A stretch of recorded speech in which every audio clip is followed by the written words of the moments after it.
Saudações freirianas, especialmente nesse ano que nós estamos comemorando o centenário de Paulo Freire.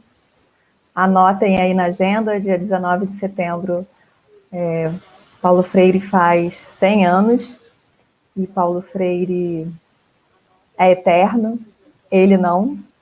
Paulo Freire é necessário, Paulo Freire é atual e, mais do que nunca, né, presente. Meu nome é Mariana Kassab, sou professora da Faculdade de Educação da Universidade Federal de Juiz de Fora. Nós estamos agora iniciando uma atividade construída em muitas mãos, muita pele, muitos sonhos, muitas utopias, e que integra aí a ação, né, da articulação acadêmica da Faculdade de Educação, o nosso querido DA de Biologia, Murilo Rigel, e a minha querida turma do curso de licenciatura em Ciências Biológicas da UFJF. Então, essa atividade que começamos agora, ela integra uma série de lives que gira em torno do tema Desafios Contemporâneos e que tem como objetivo geral saudar, integrar e acolher todos os estudantes das diversas licenciaturas que a FACED oferece, tanto no presencial como também nos cursos não presenciais, os estudantes do nosso programa de pós-graduação, do PPGE, da UFJF, e as professoras, professores, técnicos, as trabalhadoras terceirizadas da nossa faculdade, os demais institutos, né, parceiros nessa grande empreitada que é formar os professores desse país, comprometidos com a democracia e com a transformação social, a comunidade acadêmica como um todo, e os outros sujeitos sociais em diferentes contextos, né, de formação, de atuação profissional e de vida. Sejam bem-vindos, é uma enorme alegria. A nossa intenção é construir coletivamente experiências de formação significativa que nos ajude a enfrentar e refletir sobre os diversos desafios, os nossos medos, anseios, incertezas que tocam o tempo presente e que estão diretamente relacionadas com a instituição da pandemia de Covid-19. Eu aproveito para deixar registrado aqui a minha solidariedade a todas as brasileiras e brasileiros que perderam um ente da família, um amigo, um colega de trabalho, um afeto, um amor, né? Especialmente, né, frisando aí que muitas dessas vidas poderiam ser poupadas se não fosse a negligência do Estado brasileiro em produzir políticas públicas efetivas de proteção à vida. Então, deixo aqui registrada a minha solidariedade. Certamente essa live é motivada por esse contexto e dialoga com o que nós estamos vivendo nesse momento. No contexto do trabalho desenvolvido pela turma, né, nós estamos aí enfrentando o desafio de discutir a divulgação científica em espaços não escolares, a partir da temática significativa vacina e negacionismo científico. Então, essa live integra o trabalho desenvolvido pela nossa turma. Além disso, nós também estamos produzindo conteúdo e divulgando conteúdo relacionado à vacina. Construímos uma página no Facebook que chama Vacina, Negacionismo Científico, Mais Ciências, Mais Direitos. A Júlia, que é a pessoa que está aqui ajudando a gente no suporte técnico dessa transmissão, vai compartilhar o link no chat, tá? Então, essa live compõe essas atividades desenvolvidas pela turma, junto com essa página que eu convido todos a conhecer, né, compartilhar o nosso conteúdo, e esperamos em breve divulgar uma outra live em que a gente vai discutir o tema específico da vacina e vacinação e a importância da vacinação, né, contra a Covid-19. Que mais? Antes de passar a palavra para o professor Gilberto, eu gostaria de esclarecer, né, que a nossa dinâmica de trabalho hoje, nessa conversa, ele vai fazer as suas considerações. Durante a sua fala, eu convido vocês a compartilharem as suas questões, as suas reflexões, as suas seus relatos de experiência, que a Natália e a Laís, apareçam aí um pouquinho, Natália e Laís, por favor, que são professoras aí em contexto de formação inicial, são alunas da nossa turma e que protagonizam, portanto, essa ação. Elas vão dinamizar o debate, né, a partir das questões e contribuições que vocês trouxerem e que forem aí registrados no chat. Então, essa participação é muito importante, ela vai se dar a partir, após o final da fala do professor Gilberto. Então, passando aí a fala do professor Gilberto, agradecendo, né, o pronto aceite desse convite, né, enfrentando aí o desafio de trazer para o debate essa temática tão importante, e como diz o Paulo Freire, em Pedagogia do Oprimido, nós devemos, né, compreender quais são os temas epocais que precisamos enfrentar no tempo presente, né, e trazer para o ato educativo. Então, agradecer a sua disponibilidade de estar conversando com a gente e apresentá-lo, né? O professor Gilberto é professor do Departamento de História da Universidade Estadual Oeste do Paraná e lá também é professor no programa de pós-graduação. Muito obrigada, Gilberto, que a gente tenha uma boa conversa, tá bom? E passo a palavra para você. É isso, obrigada. Obrigado, Mariana, muito obrigado. Queria agradecer enormemente o convite, dizer que é uma responsabilidade muito grande, porque é um tema absolutamente fundamental e que precisa ser bem desenvolvido. E, a partir disso, também saudar a iniciativa, né, dizer que é absolutamente fundamental que a gente faça esse debate, que a gente amplie das mais diferentes formas possíveis, né, a dimensão, a divulgação dessa discussão, e que isso, essencialmente, é parte central do papel da Universidade Pública Brasileira. Eu queria iniciar assim, um pouco me referenciando um pouquinho mais da minha trajetória, porque ela tem relação muito direta com o tratamento do tema.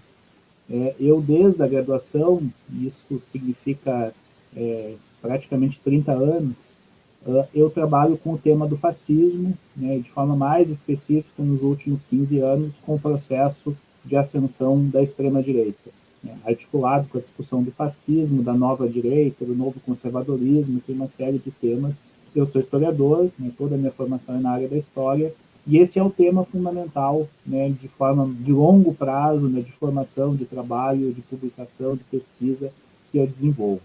Ao longo deste último ano, eu tenho trabalhado de forma sistemática, entendendo que é uma tarefa de todos compreender a pandemia, e a partir do enfrentamento ao negacionismo, né, desde o final de fevereiro, início de março do ano passado, eu tenho trabalhado com o acompanhamento da pandemia e, sobretudo, né, com a tentativa de confrontar as chamadas fake news, as manipulações, né, a disseminação de falsas informações. Então, a partir disso, eu comecei a produzir, comecei a pesquisar, comecei a fazer um trabalho de acompanhamento das políticas públicas dos diferentes governos do mundo, a partir disso, de tentar entender os números da pandemia, né? E desde abril do ano passado, eu tenho um programa que inicialmente era diário, hoje é semanal, chamado Números da Pandemia, que é transmitido no canal Esquerda Online. Então, tem já mais de 130 programas, né? Muitas e muitas horas, né, de transmissão que eu fiz, tentando ser parte desse esforço de entender o processo da pandemia e, sobretudo, de entender que ela não é uma maldição, né, que ela não atinge a todos por igual, né, que o resultado e a situação que cada país tem é produto das opções que foram feitas, é produto, né, do tipo de organização, de política pública, em primeiro lugar, e de recepção pelo conjunto da população dessas políticas, em segundo, né, e tentar trazer dados, elementos, informações, né, que permitam compreender essa situação, essa perspectiva. Então, dito isso, acho que esse é o ponto de partida. Né, eu acho que seria fundamental assim, referir um pouco que nós vivemos em um país que tem um governo que é negacionista, que de forma específica tem um presidente da República que é negacionista, e que, portanto, por mais que a gente não mencione essa questão, por mais que a gente faça de conta que isso não existe, isso está presente. Bom, eu infelizmente vou mencionar o nome, porque é impossível desenvolver algumas questões sobre a situação no Brasil sem mencioná-lo, né, mas queria deixar claro assim, que esse é um pano de fundo inevitável, né, no momento em que se discute a questão do negacionismo. Ou então, só, né, como ponto de partida, está aqui, deixei a referência, né, do meu e-mail e do endereço do grupo de pesquisa do qual eu faço parte, que é historiaepoder.com, e também da revista da qual eu sou editor, que chama historialutadeclasses.com.br, né, para alguém que quiser ter referências a mais, né, contato, né, mas sobretudo o contato a partir do e-mail. A partir de que ponto, né, eu vou tentar desenvolver algumas questões, deixando claro assim, que a temática é enorme, é gigantesca, né, e eu vou buscar fazer uma abordagem inicial tocando em alguns aspectos que me parece que são relevantes, né, para a gente pensar a questão. Então, tentar pensar como que a gente distingue o que é conhecimento científico e o que é senso comum. Como que a gente pode atuar para desconstruir as fake news? Por que as teses negacionistas são tão aceitas e são difundidas por tantas pessoas? Quais as distintas formas de expressão do negacionismo e por que, em um contexto de pandemia, o negacionismo é especialmente trágico? Não exatamente nessa ordem, eu vou tentar desenvolver isso em 3 momentos, né? Uma discussão muito inicial, muito introdutória, né, sobre ciência e conhecimento, né, sobre algumas questões mais gerais para pensar a questão da ciência. Depois, na sequência, né, num segundo momento, os principais, o que é identificado como sendo os principais negacionismos, né, o negacionismo ambiental, o terraplanismo, as diferentes expressões do negacionismo, e até na condição de historiador tentar aproximar um pouco aquilo que talvez tenha mais destaque, que é o chamado negacionismo científico, que remete, né, à negação das mudanças climáticas, por exemplo, com o negacionismo histórico, que é uma outra dimensão, mas que também tem uma conexão muito próxima com isso. E numa terceira parte, fundamental, pensar de forma mais concreta, mais específica, a questão da pandemia no Brasil hoje. E eu parto provocativamente de uma frase de Karl Marx, que disse no livro 3 do Capital a seguinte frase: se a aparência e a essência das coisas coincidissem, toda a ciência seria desnecessária.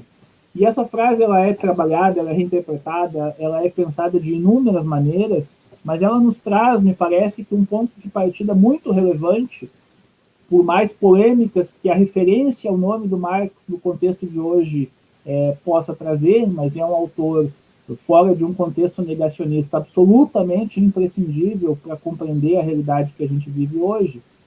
Mas o que essa frase nos traz, né, um ponto inicial para pensar a necessidade da ciência.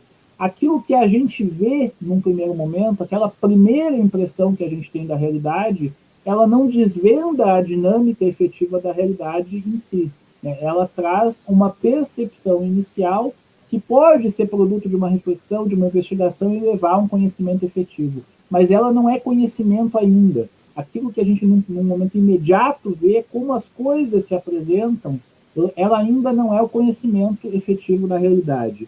Claro que isso fica muito abstrato, né, apenas com a frase, então eu vou tentar algumas indicações, né, que nos ajudam a pensar e a situar a importância, né, o local que ocupa a ciência a partir desta afirmação. E acho que é fundamental fazer isso tentando distinguir aparência e essência, né, entendendo a ciência como busca da essência. Na aparência, no domínio mais imediato, né, da nossa, que através dos 5 sentidos a gente toma contato com o mundo, ele se apresenta como um emaranhado caótico de dados e de informações. A gente tem um conjunto gigantesco de informações que não necessariamente implica, e que não implica, no primeiro momento, entender como que as coisas funcionam, qual a sua estrutura, quais as suas articulações. É através de um movimento de abstração, ou seja, de reflexão, de pensamento, que se constitui um movimento reflexivo consciente que interroga a realidade, que estabelece perguntas com a finalidade de ir além da forma da aparência em busca da essência, das efetivas articulações, da dinâmica concreta da realidade. E se faz isso através da construção, né, da produção de conceitos, de categorias, que são produtos deste movimento reflexivo consciente, são instrumentos que se constroem visando captar a articulação da realidade. E a partir disso se constrói, se elabora, se formula teoria. Toda teoria, e eu tenho clareza, né, de que isso tem acepções um pouco distintas de acordo com a área de conhecimento na qual a gente esteja falando, mas independente disso, toda teoria expressa uma tentativa de reconstituição da realidade a partir dos conceitos, reorganizando os dados da realidade. Então a gente poderia estabelecer isso de uma forma, né? Há um autor importante que é o Karel Kozik, que pensa a dinâmica do processo do conhecimento, que tem um livro chamado A Dialética do Concreto, que é bastante denso, né? E que ele sintetiza neste movimento. O primeiro contato com a realidade nos estabelece um contato com o concreto simples, com como as coisas se apresentam. É o universo do empírico tal qual a gente o encontra numa primeira percepção. Mas a partir disso você faz um movimento de abstração, de reflexão, de construção de conceitos, de teorização sobre a realidade, mas não fica nele. Você, a partir destes conceitos, retorna à realidade para ver se eles fazem sentido. Mas quando você retorna para ver um determinado processo social, pensando na área de humanos, uma determinada dinâmica social, a primeira impressão que você teve te diz determinadas coisas, mas você vai pensar sobre elas, você vai buscar aplicar conceitos, você vai buscar utilizar teorias, e você volta a pensar nela, e você volta a buscar informações, mas incorporando essas reflexões. Então você tem um concreto que é pensado, que é elaborado, que é complexo. Só que este movimento não se dá uma vez, ele se dá infinitas vezes. Você vai às evidências, teoriza, retorna às evidências, teoriza, né, da maneira mais sistemática possível. Então, parte da realidade sensível, ou seja, aquela que os nossos sentidos nos permitem diretamente acessar, você vai para um segundo momento, que é a produção dos conceitos, a reflexão, e você retorna a ela com uma teoria que busca explicar a sua dinâmica. Então, tem um exemplo clássico, né, do Marx, do prefácio à contribuição da crítica da economia política, quando ele diz o que a gente vê num primeiro momento quando a gente analisa uma sociedade. A gente vê a população, você vê homens, mulheres, crianças, etc., mas isso explica como que se constitui, como que se organiza e se estrutura essa sociedade? Não, isso não explica. Você vai, a partir da produção de conceitos, você vai trazer o conceito, esse exemplo que ele cita, né, de classe social, que não é um conceito que você encontra diretamente na realidade, ele é uma produção teórica, ela é uma abstração, mas a partir dele você compreende elementos da realidade que sem ele você não compreenderia. Eu estou começando exatamente pela parte mais abstrata, mais densa, mas a gente já vai passar questões bem mais concretas, bem mais chão, né, que eu acho que vai ajudar a compreender. Mas isso é necessário para que a gente tenha uma primeira distinção entre ciência e pseudociência, ou entre ciência e senso comum, ou entre ciência e mito, seja como a gente coloque. Como que o processo de construção do conhecimento se efetiva na ciência. Ele parte de uma hipótese, do contato com a realidade, mas a partir do contato com a realidade, o estabelecimento de uma hipótese, ou seja, uma possível explicação para aquilo. Ele realiza um procedimento de experimentação, que claro que é absolutamente distinto dependendo da área, né? Na área das ciências biológicas, a experimentação tem um sentido mais específico, né, do experimento. Na área, né, da história, isso se dá de uma forma muito distinta, buscando a documentação, buscando as evidências, mas independente disso, é a volta à realidade, né, é a busca de colocar essa reflexão confrontada com o elemento efetivo para produzir uma análise e, em consequência, uma conclusão. No final deste processo, você tem a construção de uma teoria. Então, pense de uma teoria, a teoria do aquecimento global. Ela coloca como hipótese, ela vai experimentar, ela vai buscar dados, ela vai buscar elementos, ela vai analisar esses elementos e vai concluir que, efetivamente, né, o aquecimento global existe, que ele é produzido pela ação humana, etc. Aí a gente tem uma teoria.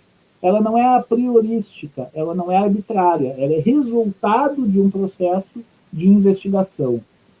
Cada etapa se dá de acordo com procedimentos distintos de acordo com a área do conhecimento.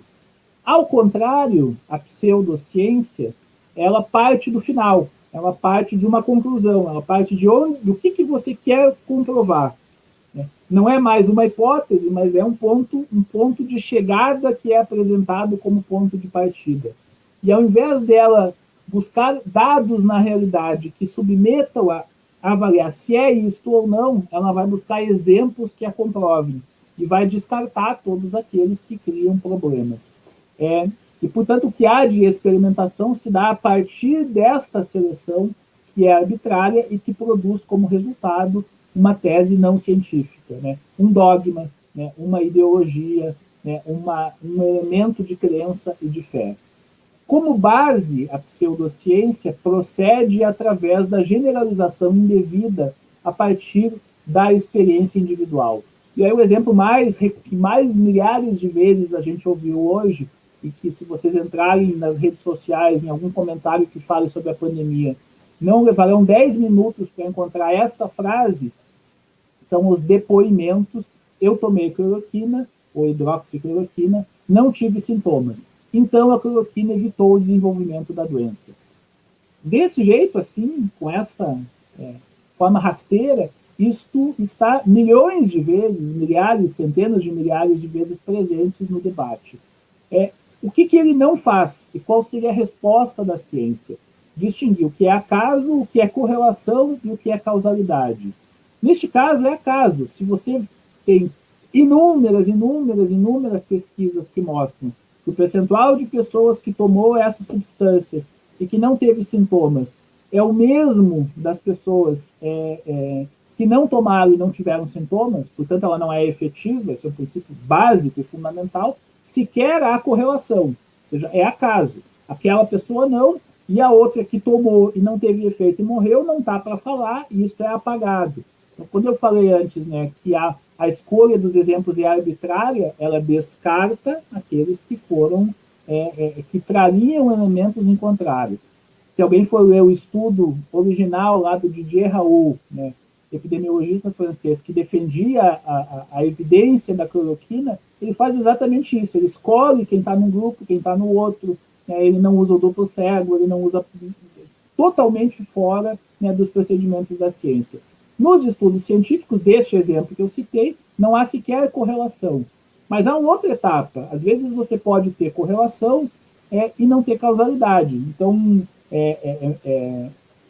todas as pessoas que têm uma determinada característica não desenvolvem a doença, mas não é por ter aquela característica que ela... Então, você precisa ter um estudo ainda mais sofisticado, né, ainda mais detalhado para se dar conta, para compreender efetivamente isso.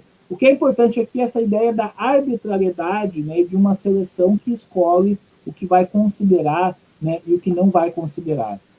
E aí a gente tem, do ponto de vista mais da teoria do conhecimento,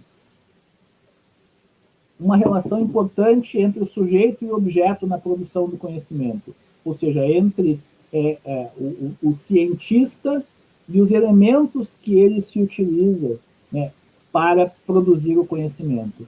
E há, historicamente, eu até tenho uma referência, né, de um livro clássico sobre esse tema, que chama História e Verdade, né, do historiador Adam Schaff, desenvolve a partir da área da história, mas ele é bem mais amplo, em que ele indica que existem 3 visões distintas. Há uma visão que enfatiza fundamentalmente o sujeito, o conhecimento é produto do pensamento, uma visão que enfatiza essencialmente o objeto, o conhecimento é dado pela natureza, e uma terceira visão, dialética, que enfatiza a relação entre sujeito e objeto, o processo de reflexão contínua que interroga a realidade e produz conceitos e teorias e retorna continuamente à realidade a partir deles. A primeira posição é o que a gente chamaria de idealismo ou de metafísica. Segundo ela, não há ciência, né? O que há é um sujeito pensando de forma arbitrária, de forma desconectada do mundo real, né, sobre como ele deveria ser. A segunda posição é a visão clássica e tradicional de ciência do século XIX, a visão positivista, né, onde o historiador deve ser absolutamente neutro e separado da realidade. é empirista no sentido de que aquilo que você encontra é uma verdade em si, né? Parte da ilusão da neutralidade e da suposição de que a ciência deve apenas registrar a realidade. A ciência não é neutra, a ciência também é movida de interesses, e é importante a gente registrar isso, porque isso vai aparecer de forma torta no discurso negacionista. As empresas farmacêuticas têm interesse e tal. Sim, elas têm interesse de lucro. E, portanto, como que você vai submeter o que elas estão dizendo a um procedimento de avaliação? A partir da exigência da demonstração, dos passos, né, do relatório detalhado, etc. Mas a suposição de que a ciência é algo que está num outro nível, de que o cientista não é um ser humano concreto, ela é problemática, né? A gente defender a objetividade da ciência com base nessa suposição nos fragiliza. A terceira posição, que me parece ser a mais adequada, né, de que o conhecimento científico é produzido numa relação contínua e infindável de interação entre o sujeito que conhece, o cientista, e o objeto do conhecimento, que é o mundo concreto e que tem diferentes características dependendo da área de conhecimento de que a gente esteja falando. Tem uma característica na medicina, outra na história, tem uma característica, né, absolutamente distinta de acordo com a área. Em contraposição, o senso comum, e aqui bem banal, trouxe uma definição do dicionário, que diz que o senso comum é o tipo de pensamento que não foi testado, verificado ou metodicamente analisado. É produto direto da experiência individual ou coletiva, através de movimentos de repetição cultural, ou seja aquilo que eu vejo porque eu acho porque eu vejo diretamente, seja aquilo que eu acho porque eu sempre ouvi pela repetição cultural, porque a minha avó já dizia que era isso, etc. As conclusões do senso comum sempre são arbitrárias. Elas oferecem respostas que são condizentes com a experiência direta, mas não são submetidas à verificação nem à reflexão sistemática. Então, elas se generalizam a partir disso. É próprio do senso comum estabelecer arbitrariamente relações de causalidade a partir da experiência individual. Mais uma vez, mais ou menos no mesmo exemplo, eu tive Covid, mas logo no início tomei o kit de tratamento precoce e me curei. Por causa da cloroquina, eu salvei. Eu botei entre aspas uma frase que eu achei no meu comentário. É claro que isso aqui é cientificamente absurdo, porque não há nada que diga que uma coisa é causa da outra. E a forma que a ciência tem para testar se é ou não, a gente sabe, já está consolidada na área da saúde, passa pelo experimento, com determinado número de eventos, com o duplo cego, com pessoas que têm todas as outras características idênticas, mas uma toma o remédio, outra toma o placebo, e aí você vai concluir se tem diferença estatística ou não. É completamente diferente o método, porque aqui o método é a generalização da experiência individual. Bom, passando para a segunda parte, entrando mais diretamente no negacionismo enquanto processo social, enquanto construção. Eu também começo com a definição de dicionário, para começar de forma bem básica. A ação de negar ou não reconhecer como verdadeiro um fato ou conceito que pode ser verificado empiricamente. Exemplo, o negacionismo científico e o negacionismo histórico. Bom, eu sou historiador e digo que a história também é uma ciência, eu estou usando as expressões que são reconhecidas, normalmente quando se fala em negacionismo científico, isso remete às ciências duras, às ciências da saúde, e o histórico fica separado. Como eu entendo a história como uma ciência, eu deixo essa ressalva no ar. A negação da realidade como forma de escapar de uma verdade desconfortável. A rejeição de conceitos básicos da ciência, incontestáveis e apoiados por consenso científico, em favor de ideias tanto radicais quanto controversas. Isso ainda é uma definição de dicionário. Mas tem uma distinção entre o negacionismo que a gente enfrenta hoje, na era da chamada pós-verdade, nas redes sociais, e a forma, aspas, tradicional de negacionismo, de comunidades rurais, que é a expressão da ignorância, do não acesso à informação. Hoje, no contexto da pós-verdade, a gente não pode dizer que não exista o acesso à informação.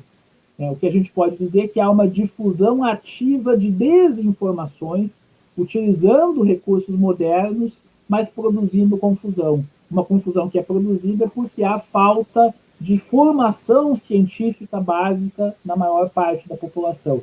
Então, diferentemente, né, das comunidades rurais isoladas de um século atrás, onde as crenças negacionistas eram produto da ausência de informações, hoje ela é produto de uma disseminação negacionista sistemática. E eu acho que essa distinção é importante, né, para a gente pensar o papel das redes sociais, uma série de questões.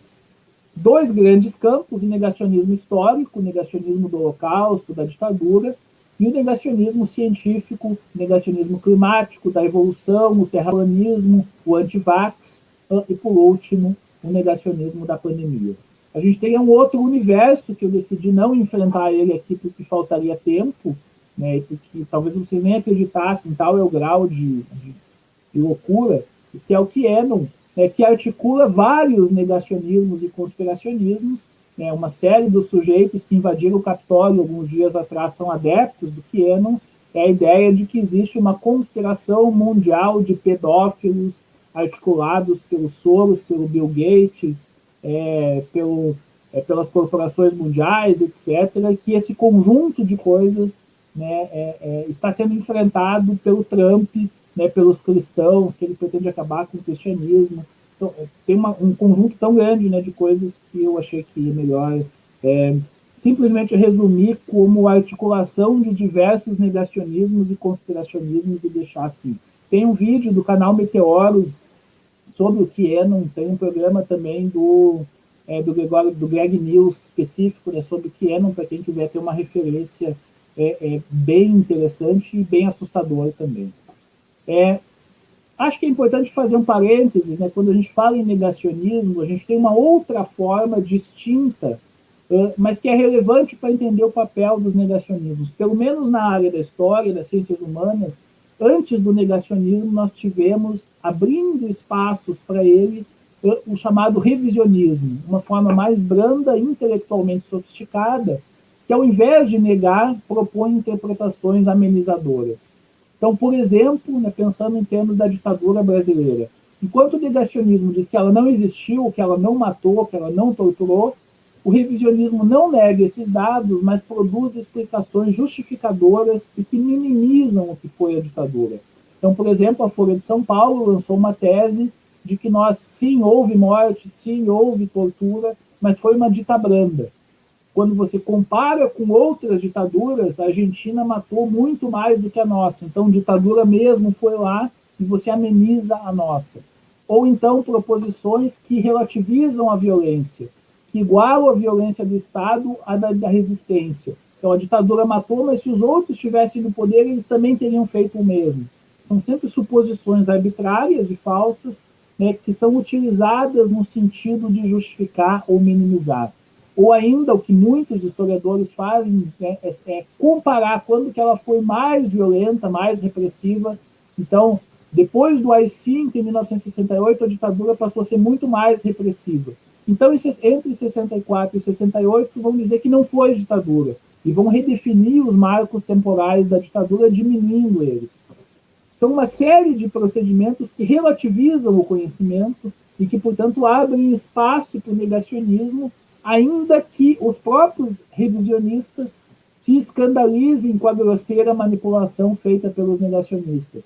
Mesmo assim, a relativização que eles fazem cria um ambiente propício, né, na lógica da pós-verdade, na lógica, né, de que tudo é relativo, de que não há verdade efetiva. Sim, há verdade objetiva, o processo de conhecimento produz verdades que são permanentemente, que devem ser permanentemente checadas, confrontadas, mas que, até que sejam desmentidas, são efetivas, devem ser entendidas enquanto verdade, enquanto conhecimento objetivo. E aí, por que o negacionismo ele produz resultado? Porque o negacionismo é efetivo. Aí tem vários fatores, mas eu acho que a gente pode colocar dois elementos que estão presentes na maior parte dos autores que citam. O primeiro deles, eu vou usar a expressão lá que o Instituto Questão da Ciência, né, da Natália Pasternak, eles utilizam muito, né, que é a ideia de letramento científico.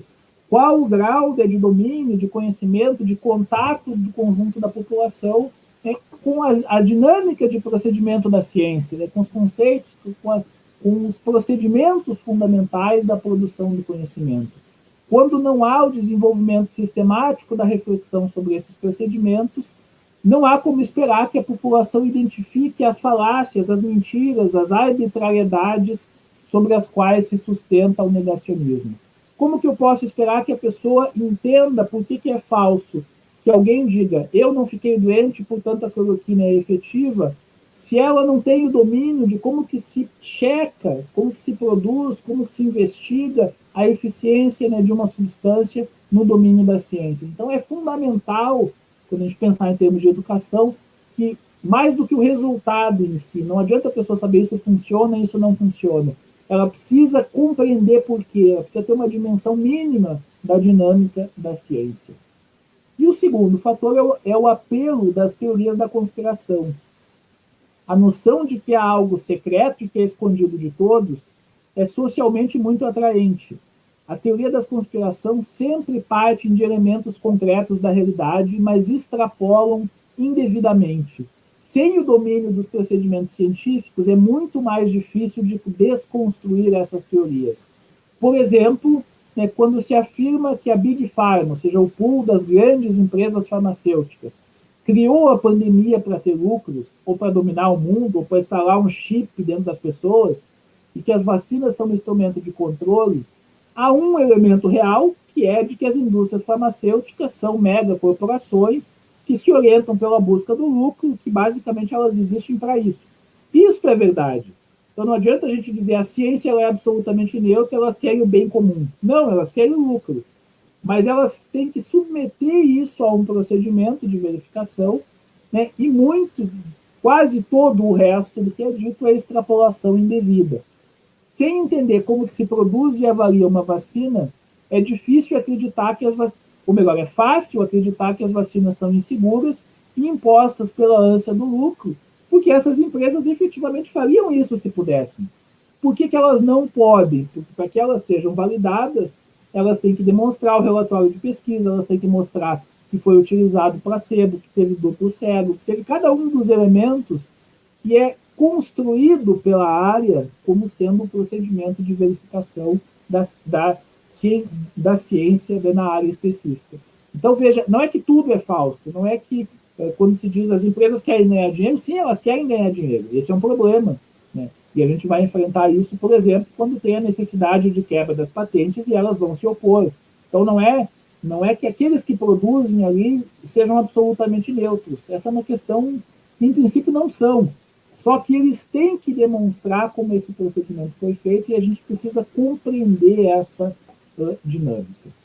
Entrando um pouco na demonstração, né, dos principais tipos de negacionismo. O primeiro deles, né, criado nos anos 60 e 70, o negacionismo do Holocausto, eu indicaria esse como o primeiro negacionismo moderno, né? Não esse lá de que as pessoas que estão isoladas achavam, pela crença, pela fé, mas de uma forma sistemática, a partir da produção de uma fraude, da disseminação de desinformações, né? O negacionismo do Holocausto, que nega os campos de concentração, que nega o horror nazista, foi o primeiro movimento sistemático disso. Ele reúne todas as características do negacionismo. A negação do conhecimento acumulado, a recusa em aceitar as evidências empíricas, o recurso a teorias da conspiração e o radical irracionalismo. O Brasil chegou a ser, nos anos 90, o segundo maior produtor de literatura negacionista neonazista no mundo, sobretudo com a editora Revisão, que era uma editora sediada em Porto Alegre, que produziu, entre outros, estes livros que eu coloco aqui. Siegfried Elvanger Castan, né, era a sua figura de referência, um pseudo-historiador, produziu uma pseudociência, né, que diz que o Holocausto, na verdade, não foi dos judeus, mas dos alemães, né, que Hitler era inocente, né, e que duas edições diferentes, né, dos bastidores da mentira do século. Qualquer historiador que tem um mínimo, né, de noção de procedimento não vai demorar 5 minutos folheando o livro para ver que ele é construído em cima de falsificações, né, de falácia. A gente tem uma outra vertente hoje, né, que é presente no próprio governo federal, que é completamente diferente disso, né, que diz que o nazismo é de esquerda, mas isso é uma falsificação histórica tão bizarra, né, que não vale a pena comentar. Depois a gente tem o negacionismo histórico no Brasil, que se remete a diferentes processos, a ideia de que a escravidão foi branda, né, que teve um caráter pacífico, que ao longo da história do Brasil não existiram grandes resistências, mas que tem como talvez o elemento central mais importante a negação da ditadura. A negação da ditadura é o negacionismo histórico mais difundido no Brasil e implica em negar a violência cometida pela ditadura e afirmar que ela foi necessária e que ela evitou o comunismo. Suas referências mais importantes são o Projeto Orville e os livros Brasil Nunca Mais e A Verdade Sufocada. O Projeto Orville foi um projeto feito no interior do Exército, Orville é livro, ao contrário, né, e que basicamente tentou reunir um conjunto de depoimentos, de entrevistas, né, de supostas informações, negando o caráter repressivo da ditadura e dizendo que violentos eram os que resistiam. O livro Brasil Sempre é uma resposta ao Brasil Nunca Mais, né, que é o livro produzido pelo Dom Evaristo Aires, da Diocese de São Paulo, que compilou milhares de documentos e depoimentos sobre a repressão. O Brasil Sempre faz o jogo de palavras, tem a capa em verde e amarelo, tudo nessa estética, né, dos defensores da ditadura, para dizer que nada disso é verdade. E A Verdade Sufocada é o livro do maior torturador, né, da ditadura brasileira, o Brilhante Ustra, livro de referência do presidente da República, né, que ele é absolutamente inominável, né, no que significa o que está escrito neste livro. Eu coloco aqui para que a gente tenha contato, para que a gente saiba, né, que essas coisas existem, inclusive porque é um dos livros mais vendidos terrivelmente no Brasil, então não adianta a gente fazer de conta que não existe. E o Guia Politicamente Incorreto da História do Brasil é uma expressão engraçadinha, entre aspas, mas que difunde cada uma destas visões, né, a partir de uma perspectiva na base da piada, né, na base quase que do meme, né, mas de uma forma extremamente desqualificada em relação ao conteúdo. O negacionismo ambiental, a recusa de admitir as mudanças climáticas ou de admitir que colocam em risco a sobrevivência, ou admitir que o aquecimento global é produto da ação humana, obviamente baseado, né, em interesses concretos do aquecimento global, de interesses concretos, né, da indústria do petróleo, também da pecuária, né, que é um outro elemento decisivo no aquecimento global, pecuária de gado. Em 2007, eles produziram um pretenso documentário chamado A Farsa do Aquecimento Global, completamente bizarro, e tem como perspectiva geral que o consenso científico sobre o aquecimento global seria produto de uma conspiração reunindo grupos econômicos vinculados a novas tecnologias e a ambientalistas. O conceito de aquecimento global foi criado pelos e para os chineses de forma a tornar a manufatura americana não competitiva. Aqui é o Trump expressando, né, o conspiracionismo como base do negacionismo. No senso comum se utiliza recorrentemente a ideia, né, nos dias frios, até o ex-ministro Aldo Rebelo, quando era ministro da Ciência e Tecnologia, tirou uma foto no dia frio e mostrou: vejam como o aquecimento global não existe, ironizando. Isso é absolutamente estúpido, né, porque o aquecimento global implica, antes de mais nada, né, numa desordem do clima, que, entre outras coisas, vai produzir também dias muito frios, mas que a média, a longo prazo, vai implicar no aquecimento, no derretimento das geleiras, etc. Então, acho que é um bom exemplo esse do dia muito frio, né, de que a experiência individual imediata não nos conecta diretamente com a realidade. Aparece, não há aquecimento global, olha como está frio, né, essa conexão não se dá dessa forma. Né, a gente tem alguns representantes no governo brasileiro particularmente explícitos e radicais nisso, né, como o chanceler Ernesto Araújo e o ministro contra o meio ambiente, né, Ricardo Salles. O quarto negacionismo é o negacionismo da evolução, né, o antidarwinismo, a recusa da teoria da evolução, quase sempre com base em dogmas religiosos, né, um evidente interesse, fomento, né, de grupos religiosos fundamentalistas que fazem uma interpretação literal da Bíblia, né, ou diz que os dinossauros não existiam, né, ou que eles conviveram com os primeiros grupos humanos, e que tem uma teoria pretensamente científica, pseudocientífica, que é o design inteligente, né, uma construção baseada na tese de que o funcionamento do universo e as características dos seres vivos derivam de um projeto consciente, de um planejamento de um ser superior e não de um processo de seleção natural e de aprimoramento gradativo. O Richard Dawkins, como muitos outros, ou como muitas sociedades científicas, já qualificou explicitamente que o design inteligente é um negacionismo análogo ao que ao que nega a existência do Holocausto. Só que esses caras têm uma crescente atuação no Brasil, né? A gente tem a Sociedade Brasileira do Design Inteligente, que define ele como estudo científico dos padrões da natureza que possam referendar ou descartar a ação de uma mente inteligente como causa de um efeito. Veja, eles colocam lá um ou descartar para parecer que não é um apriorismo, que é uma hipótese, mas evidentemente, claramente, né, toda a construção que eles fazem é para referendar um ponto de partida já estabelecido. E o próprio presidente da CAPES é um defensor do design inteligente, a CAPES, a Coordenação de Apoio à Pesquisa do Ensino Superior, o que é algo absolutamente assombroso, né, que se expressa, inclusive, em editais como um lançado na última semana, que tem a ver com apoio à família tradicional, coisas absolutamente no âmbito da fé, né, e não da ciência.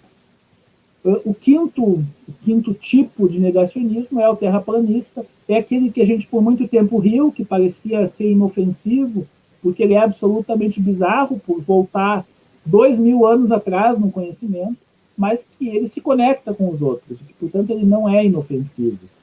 É o melhor exemplo da insuficiência da experiência sensorial direta, né? O olhar para o horizonte jamais se identifica a esfericidade da Terra. Se vocês observarem lá o documentário do Netflix, A Terra é Plana, ele dá a palavra para os caras, embora ele deixe claro que isso é bizarro, e os experimentos que eles fazem têm a ver com isso, com olhar o oceano com binóculo para ver que não há o caimento da Terra. Ou seja, isso é experiência sensorial imediata, né, que nunca nos conduz a um conhecimento efetivo da realidade. Há mais de 2000 anos atrás, o Aristóteles concluiu que a Terra é esférica, não observando diretamente, mas com a mediação entre observação e reflexão.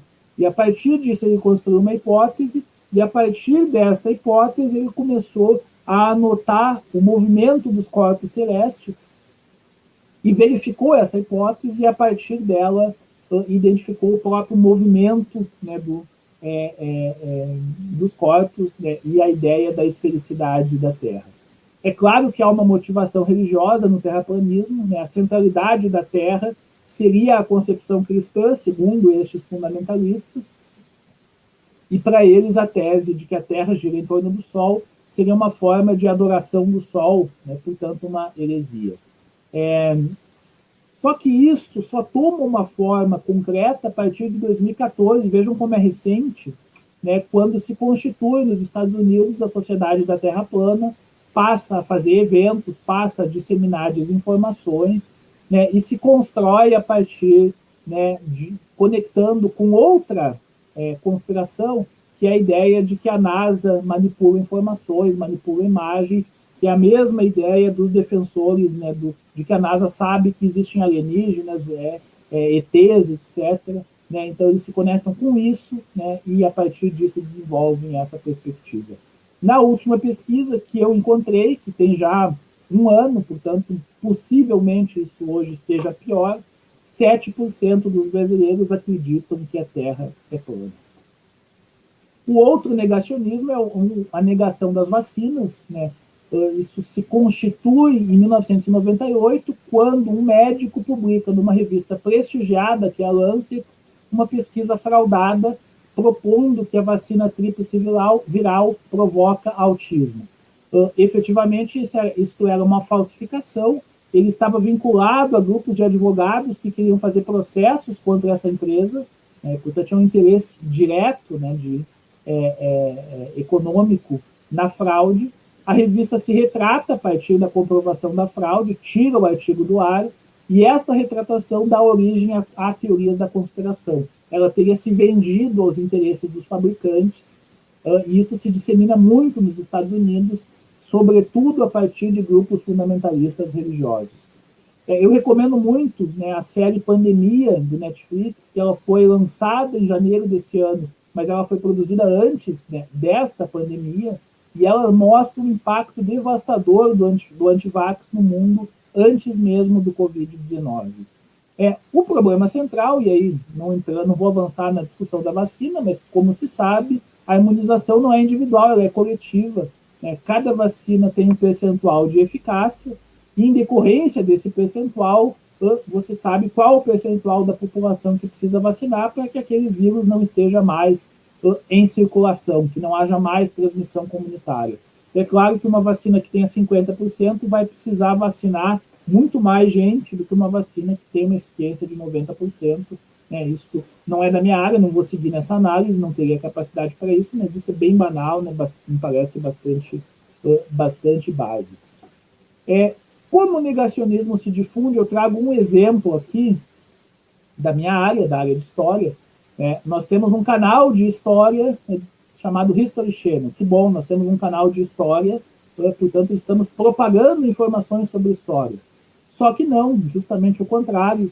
Se vocês verem a programação, alienígenas do passado, de carona com os OVNIs, alienígenas do passado, ou seja, 1/3 da programação é sobre ET. Nós temos um conjunto enorme de programas de reality show, de competição, que são uma formação empreendedorista, individualista, né, que é tudo aqui que eu marquei em verde.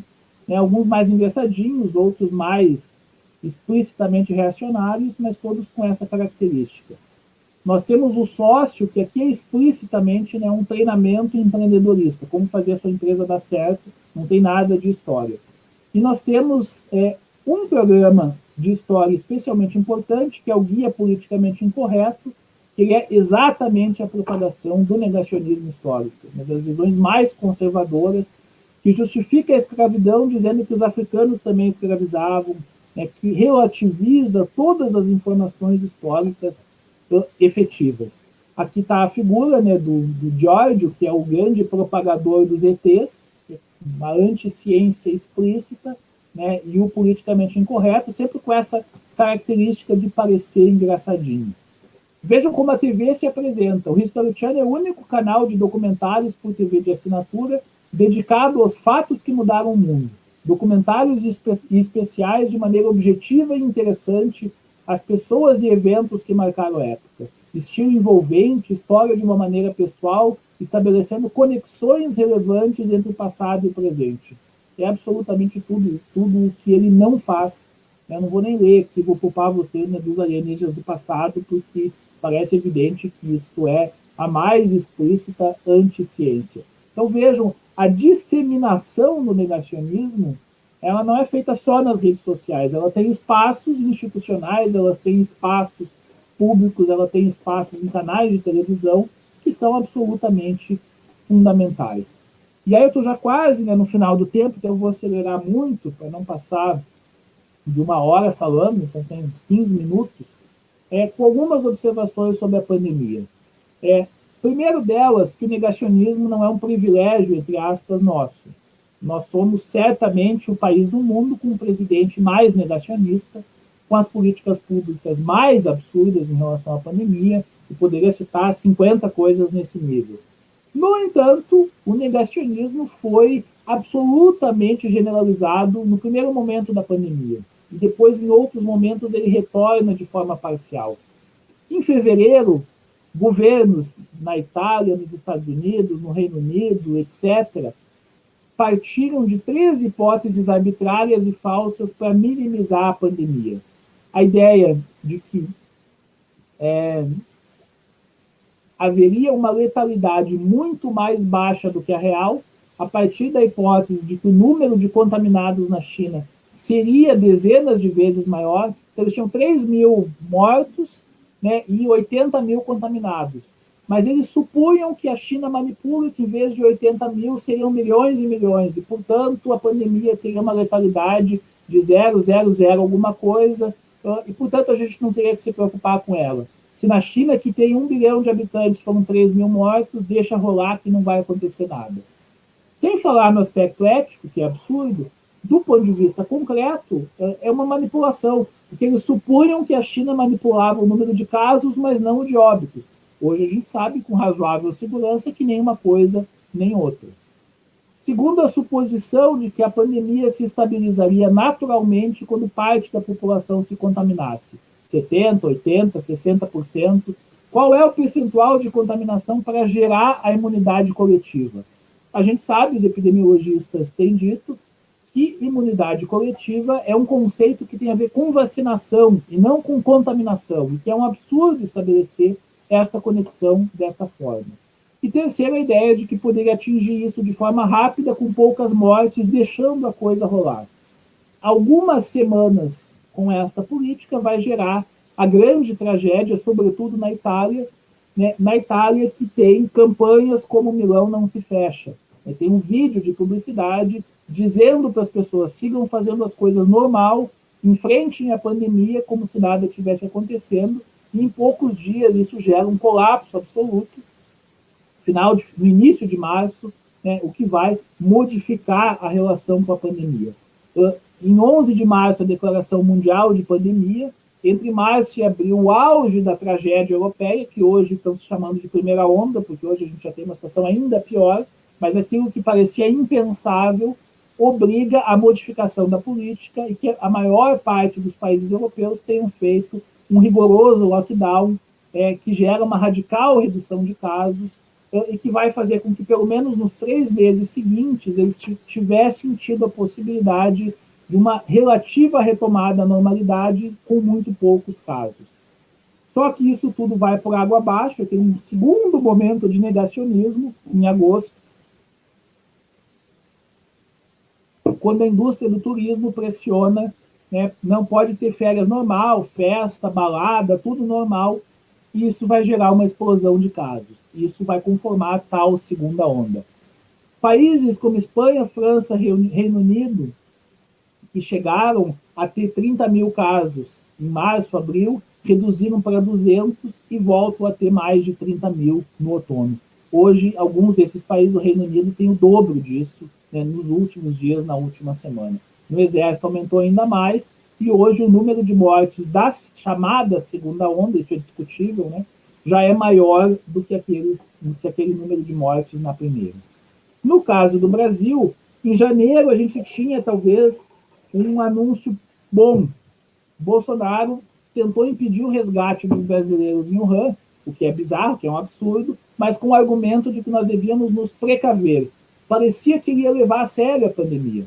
Então, quando os brasileiros são trazidos, eles são mantidos num rigoroso isolamento por 15 dias, parecia que se ia levar a sério.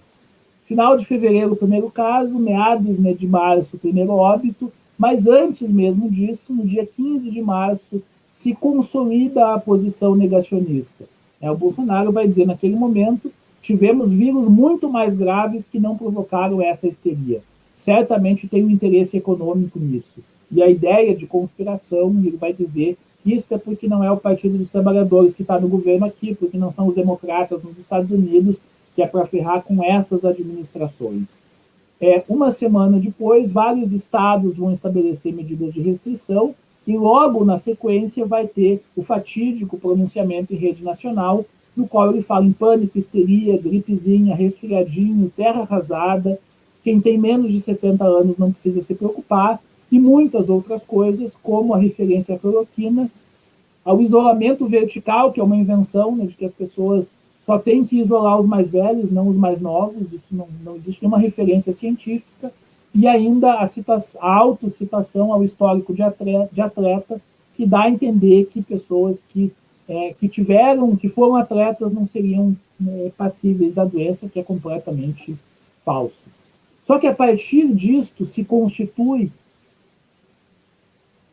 o negacionismo como política de governo.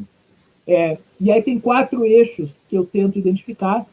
Eu tenho investigado isso a partir de uma perspectiva mais ampla, que não vem ao caso aqui, mas que é a hipótese de que é um governo fascista e que tem em mente um projeto de fascistização e se utiliza da pandemia como instrumento para isso, com uma política deliberada de agravamento e prolongamento da pandemia. Isso é uma hipótese de investigação que eu tenho trabalhado, né, com um conjunto de dados que me parece que tem se confirmado, mas não, né, como que isso se concretiza como política de governo? Primeiro, pronunciamentos públicos negacionistas, como que eu citei, minimiza a pandemia, propaga medicamentos falsos ou ineficazes, subdimensiona ou coloca em dúvida os óbitos e coloca em dúvida aqueles procedimentos que são efetivos, como a máscara. Segundo, políticas oficiais opostas à contenção.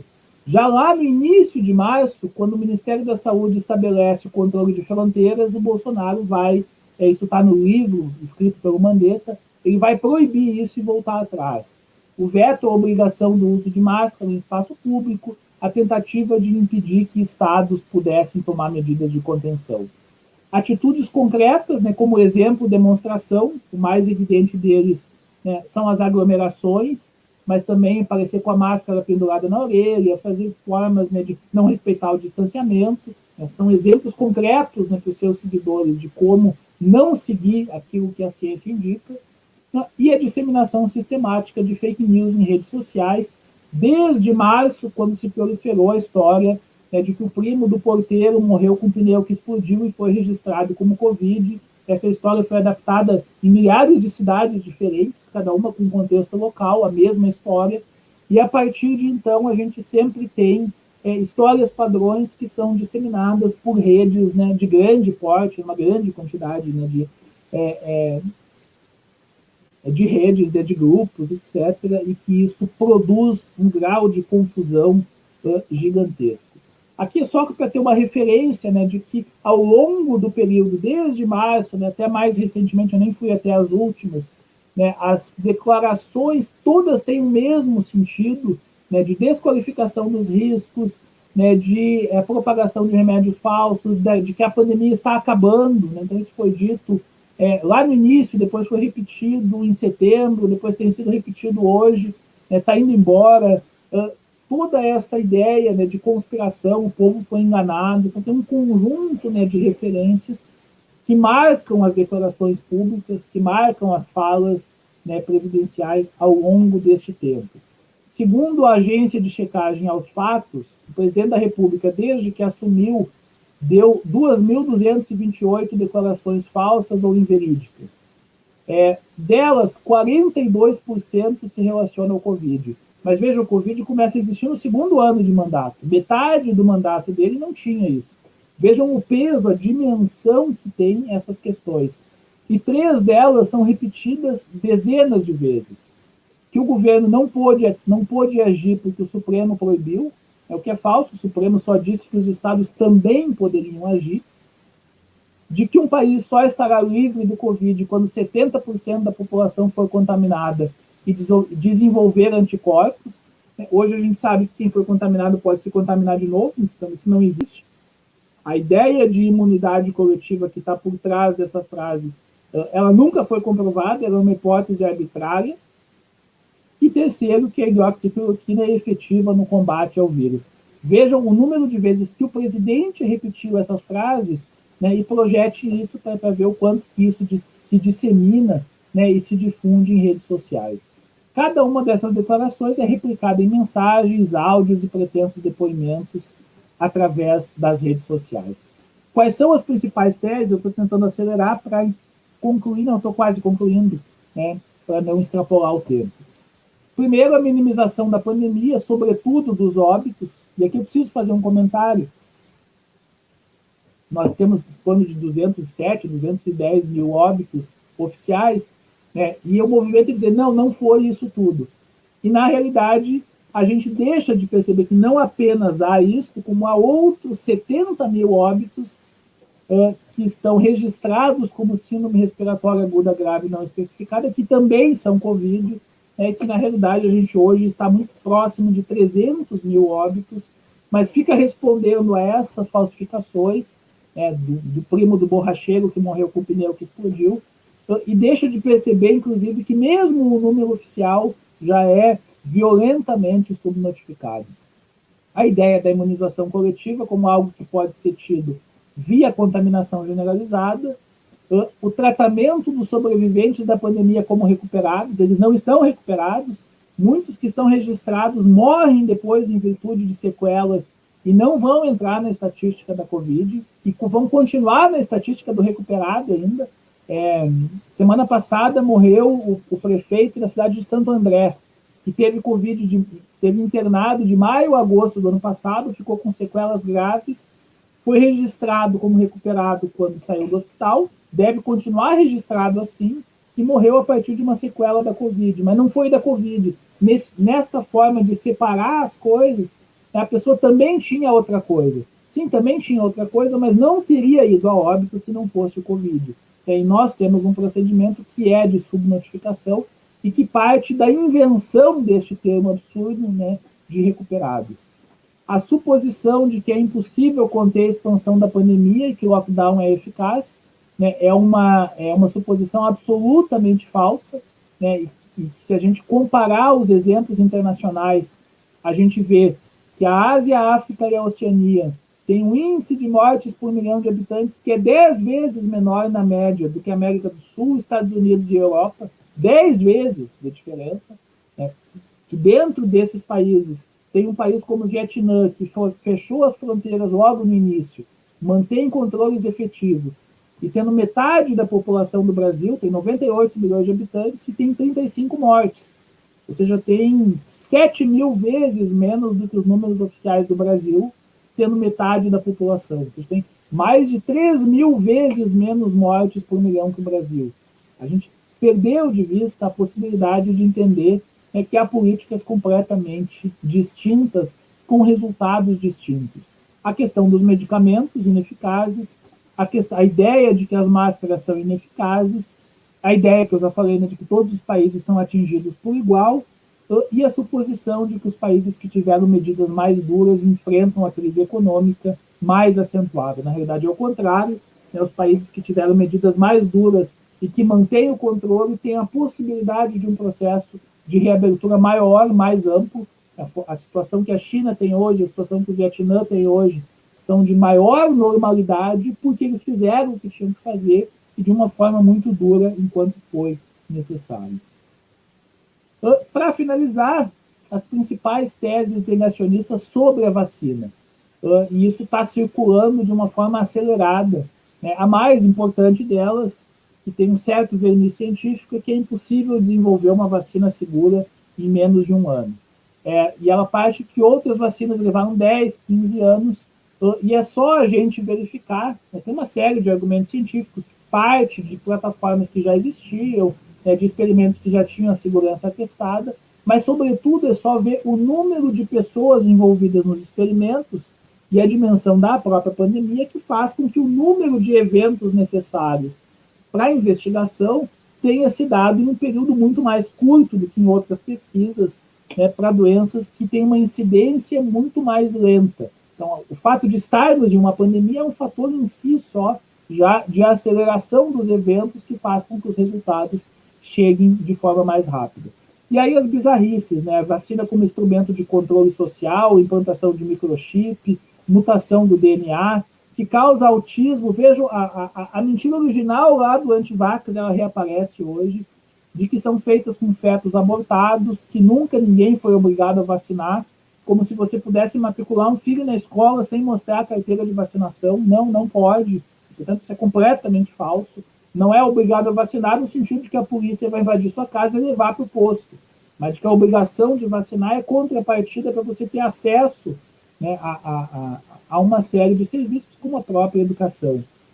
A ideia, a noção de que a vacinação é individual e que então cada um tem o direito a escolher se quer ou não se vacinar, que é uma falácia, ela só vai ser efetiva quando uma parte suficiente da população estiver vacinada e a transmissão comunitária não se der mais. Enquanto isso, sempre haverá uma possibilidade de que mesmo alguém que foi vacinado se contamine, porque não tem vacina com 100%, e isso produz como resultado, segundo as pesquisas recentes, né, que 1/5 da população não quer se vacinar, que metade acha que não deve ser obrigatória e que metade não quer a vacina chinesa. Para concluir, eu vou deixar muito aberto isso mais para o debate, né, do que porque efetivamente não daria tempo, duas observações para pensar a educação contra o negacionismo. Primeiro, que não basta opor a ciência ao negacionismo. Diz, a ciência já provou isso. Pode parecer autoritário, e se a pessoa não consegue identificar como que a ciência comprovou isso, não vai funcionar. Então, não basta dizer que tem que acreditar na ciência como uma coisa normativa, é necessário que a pessoa entenda os seus procedimentos, e a educação tem um papel fundamental, saiba identificar as falácias sobre as quais se constrói o negacionismo e as teorias conspiratórias. E segundo, que é imprescindível avançar no nível de letramento científico da população. Mas para isso é necessário ter condições. O exemplo mais banal, como que você pode demonstrar para uma criança que as coisas não são da forma como aparentam, segundo o seu olhar, o olfato, a audição, se você não conta com um laboratório de ciências bem equipado que permita fazer experimentos didáticos que mostrem para a criança que as coisas são mais complexas do que a primeira visão indica. Quantas escolas contam com isso hoje? Então, como disse Paulo Freire, como disse uma série de outros autores, há um projeto, por trás disso que é de não conhecimento, que é de não formação crítica, e é fundamental que a gente aponte isso, que a gente busque construir instrumentos e condições para superar isso. Não adianta dizer, e termino com isso, não adianta dizer que você tem que acreditar na ciência. Tem que acreditar na fé. Não, ter que acreditar não combina com a ciência. Você tem que entender o procedimento científico, e, a partir disso, saber e ter condições de refutar uma a uma as falácias do negacionismo. Como eu disse, tem muitas possibilidades de abordar o tema. Eu fiz recortes, dentre outros possíveis, mas para tentar trazer algumas questões a partir desses 3 tópicos que me pareceu possível dentro desse tempo que me foi indicado.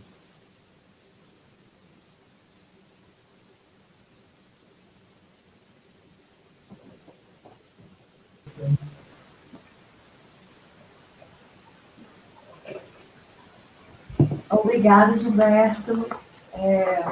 A sua fala, acho que ela traz muitos elementos para a nossa reflexão, e aí para avançar nesse segundo elemento, que é buscar essa relação que você bem caracteriza como negacionismo científico e educação. E aí eu vou, acho que talvez trazer aqui algumas considerações que você traz, e que acho que nos ajuda a pensar o contexto da educação e o nosso compromisso como educadores, em enfrentar a questão do negacionismo científico. Acho que o primeiro ponto fundamental é que não é apenas um movimento contemporâneo, ele tem um lastro na história, certo? Mas que, no contexto da ascensão de governos neoconservadores e neoliberais, e com a entrada da internet, o avanço da internet, ganha-se um fôlego muito grande. E aí, uma série de narrativas negacionistas que não são apenas divulgadas pela internet, mas que também são divulgadas por outros meios de informação, inclusive as mídias, as grandes mídias. Então, a gente está enfrentando aí algo que não está só numa esfera de um movimento individual, mas que tem uma indústria, tem uma corporação com muito dinheiro envolvido, que, a partir da difusão dessas narrativas, fortalece determinados projetos políticos, determinadas políticas, e enfraquece, por conseguinte, outros. Então, assim, a gente tem uma dimensão da gravidade da questão, assim, não colocar apenas naquela sua tia que manda uma mensagem que você parece que é absurda. O negócio está muito mais, o problema é muito mais complexo.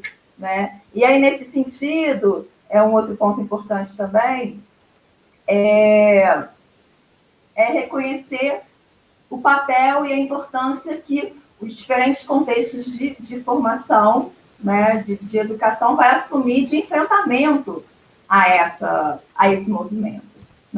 Do quanto que todo esse movimento interroga a escola e o seu currículo, e a formação dos professores, e as políticas educacionais, e os currículos, em relação a como é que tem trabalhado, o que a gente tem aí, porque a escola é um grande difusor de conhecimentos científicos, em tese, grande parte da população, a questão do acesso à escola é uma questão praticamente superada no século XXI. Né? Então, o que acontece? Grande parte dessa população que tem acesso, mas que não permanece, não consegue integralizar a sua formação básica, nem metade da população brasileira tem a formação básica. O que acontece com essa população que chega à escola, tem lá aula de história, tem aula de ciências, né, tem aula de química, mas está totalmente vulnerável a esse movimento, né, tão articulado com diferentes atores e que apoia diferentes projetos societários, né, e enfraquece outros. Assim.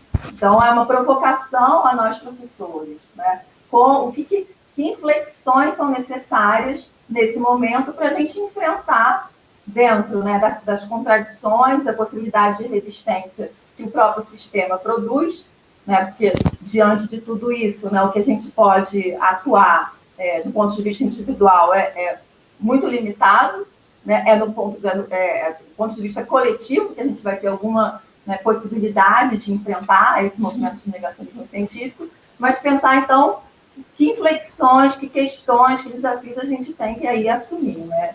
E aí eu acho que você traz aí um elemento que é fundamental, que eu acho que é primeiro a gente compreender as nossas próprias compreensões, as nossas próprias concepções sobre o que é ciências.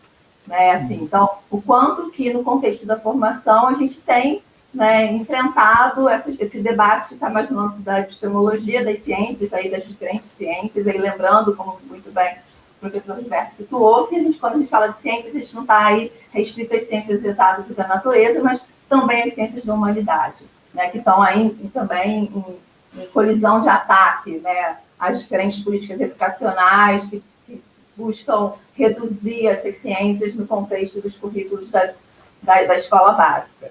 Né? E então, acho que você traz essa reflexão que é muito importante e que vai reverberar, portanto, nas seleções que a gente faz, né, no âmbito dos currículos. O que a gente ensina, quais são os saberes que a gente seleciona, o que a gente ensina, por que a gente ensina isso, a que esses conhecimentos atendem, contra quem, né, ele se opõe, a que projetos, enfim. Né? Então, acho que você traz elementos assim, iniciais para a gente estar aprofundando nesse debate. A Laís e a Natália vai trazer as questões que apareceram no chat e as questões que elas também elaboraram para a gente dar, então, aí talvez né, uma continuidade à conversa que a gente está tendo aqui e aí trazendo mais elementos para pensar essa articulação entre educação e negacionismo. Certo? Laís e Natália podem aparecer aí para trazer as questões. Boa tarde para quem está assistindo. Está desligado. Não, tá ligado. Tá dando para ouvir? Tá dando? Tá. Eu, essa semana, há uns dias atrás, saiu uma notícia que me fez me trouxe uma questão e eu vou explicar um pouquinho por quê.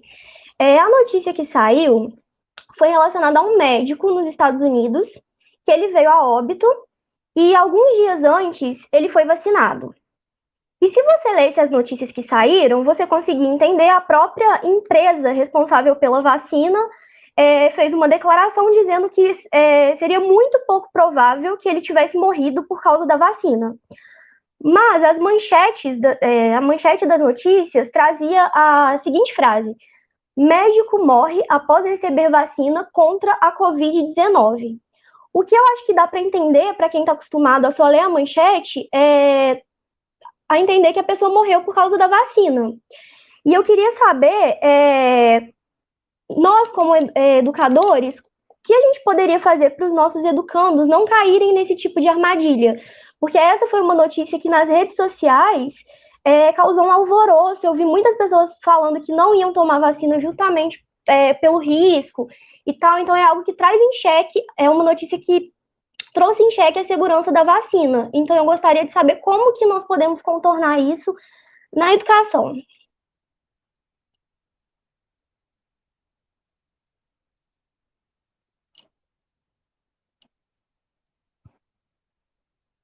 Responde já? Tá, fiquei na dúvida, desculpa. Não, acho que pode, sim, porque é uma pergunta, uma questão muito grande, assim.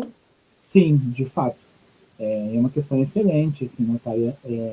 Então, vamos lá. Antes mesmo de entrar no tema, assim, a gente que é da área de história, que trabalha muito com imprensa, com jornalismo, né, e tenta fazer análise crítica disso, esse é um procedimento de manipulação absolutamente usual, assim, é destrutivo. Você tem uma manchete que diz uma coisa, e muitas vezes a informação que contraria o que está na manchete está dentro da matéria. Só que o número de pessoas que toma contato pela manchete é 20, 30, 40 vezes maior do que o que lê a matéria. Então, isso é um desastre completo e absoluto. Né? É extremamente problemático. Mas vai mais além disso. Eu acho que a gente tem uma série de tragédias e de derrotas no enfrentamento da pandemia no Brasil que dificultam coletivamente eu estou pensando aqueles que de alguma forma buscam construir uma interpretação não negacionista da pandemia. E a gente sabe que tem algumas figuras importantes que tiveram um papel enorme nisso, o Átila Marino, a Natália Pasternak, que ocupam espaços, né, que se dedicaram a isso. Então, reconhecendo a enorme importância disso, né, de uma forma 1000 vezes menor, eu tentei participar disso, né, com o programa que eu tenho, mas acho que o conjunto daqueles que buscam enfrentar, em algum momento, perdeu a autonomia, digamos assim, não é nem autonomia, mas assim, se viu como parte de um mesmo campo de confrontação ao negacionismo, do qual faziam parte os grandes meios de comunicação, o Mandetta, o Dória, etc, etc, etc. E aí, ao longo do tempo, para mim fica muito claro que havia um conflito real, e lendo o livro do Mandetta, isso é muito explícito, havia um conflito efetivo entre uma perspectiva negacionista radical, do presidente da República, e uma perspectiva que compartilhava com ele a ideia de que não tinha como impedir que as coisas se disseminassem, mas que achava que devia diminuir um pouco para que não houvesse o colapso no sistema de saúde. Então, quando a gente via a Globo, por exemplo, confrontando o Bolsonaro, e a gente se identificava, olha que bom que a Globo está brigando com o Bolsonaro, isso gerou confusão, porque a perspectiva da Globo não era a de contenção, era a de mitigação, ou seja, diminuir um pouco para não ter o colapso. A perspectiva dos países que tiveram êxito efetivo é de contenção radical, de medidas muito duras de fechamento de fronteira, de manter 2, 3 semanas todo mundo em casa e retomar aos poucos, e depois você recebe o bônus disso, né, que é a possibilidade de ir relaxando. Só que como a gente se confundiu com isso, muita gente que terceirizou, entre aspas, esse combate para os meios de comunicação, depois se viu sem saber o que fazer quando a Globo dizia lá, 2 meses depois, quando as pessoas estavam cansadas, agora não tem o que fazer, tem que reabrir as escolas, tem que retomar as aulas. E como assim? A gente contou tanto com a Globo, o erro é esse, né? Eu estou citando a Globo, poderia citar a Band, poderia citar a Folha. O grande erro é esse, contar com veículos de comunicação que são guiados pelo seu interesse empresarial, econômico, material. Era necessário, era fundamental se ter compreendido melhor, e eu sei que é difícil compreender um processo que, no início, na medida em que muitas coisas foram se entendendo melhor ao longo da pandemia, mas essa distinção já estava clara. E se a gente lê o livro do Mandetta, no livro ele diz, ao longo de 100 e tantas páginas, ele usa uma única vez a palavra lockdown, e ele atribui um sentido negativo. Ele dizia, a gente nunca tentou uma coisa exagerada como um lockdown. Ou seja, aquele que se apresentava como a negação do Bolsonaro também achava que não tinha como fazer muita coisa. Ele só queria fazer alguma coisa e caiu por conta disso. Mas era necessário, hoje, dizer a gente precisa de um lockdown. Se a gente diz isso, bom, de fato, a gente mais do que nunca precisa, as pessoas vão dizer, mas a gente já fez e não funcionou. Vejam o grau da tragédia. As pessoas acham que a gente já fez um lockdown. O lockdown é uma política nacionalmente estabelecida, coordenada, que junta todos no mesmo sentido. A gente teve políticas fragmentadas, regionalizadas, parciais, e que tinha uns empurrando para um lado e outros para o outro. É claro, é evidente que isso não funcionou, Mas isso gera um tipo de conclusão nas pessoas que é muito difícil, né, de hoje desfazer. Então, acho que quando você traz a questão da imprensa, né, de fato, me parece que a gente teve muita dificuldade de entender, né, que mesmo quando a imprensa era crítica à visão bolsonarista, ela era crítica a partir de uma perspectiva muito insuficiente, muito limitada. Então, boa tarde, gente. Agora é minha vez. Então, professor, eu percebo, e muitas pessoas também percebem, que a negação ela não tem origem na ignorância. E eu vejo muitas pessoas instruídas, doutores que insistem em negar fatos, não só relacionado à pandemia, mas, como você disse, à ditadura, ao racismo, a questões ambientais. E, quando questionados, eles respondem como bordão, uma frase de efeito. Então, eu queria saber por que eles insistem nessas crenças individuais, sabendo aonde encontrar bons argumentos e comprovações desses fatos. Uma pergunta fácil. É bem interessante também isso. Deixa eu ver por onde que eu vou seguir, porque dá várias possibilidades. A Mariana me passou algumas indicações, alguns textos que eu não conhecia, eu não vou lembrar o livro, algumas coisas meio rápido, né, mas tem um dos textos que traz uma pesquisa nos Estados Unidos com republicanos e democratas e o quanto que eles acreditavam em teses negacionistas. Nos democratas, entre aqueles mais instruídos, a crença em teses negacionistas era muito menor, o que seria algo que corresponde ao que a gente imagina. Nos republicanos, não só não era menor, como os mais instruídos acreditavam mais ainda em teses negacionistas, que pode parecer um paradoxo absoluto. Mas a gente vê isso sistematicamente quando a gente vê alguém postar alguma coisa numa rede social que é falsa, que é falsificação grotesca, e a gente coloca lá explicando respeitosamente, né, o porquê que aquilo é uma falsificação, e a pessoa, ao invés de corrigir, vai apagar a sua correção e vai te bloquear. Ou seja, não, a partir dali você já pode saber com absoluta segurança de que não é alguém que não sabe.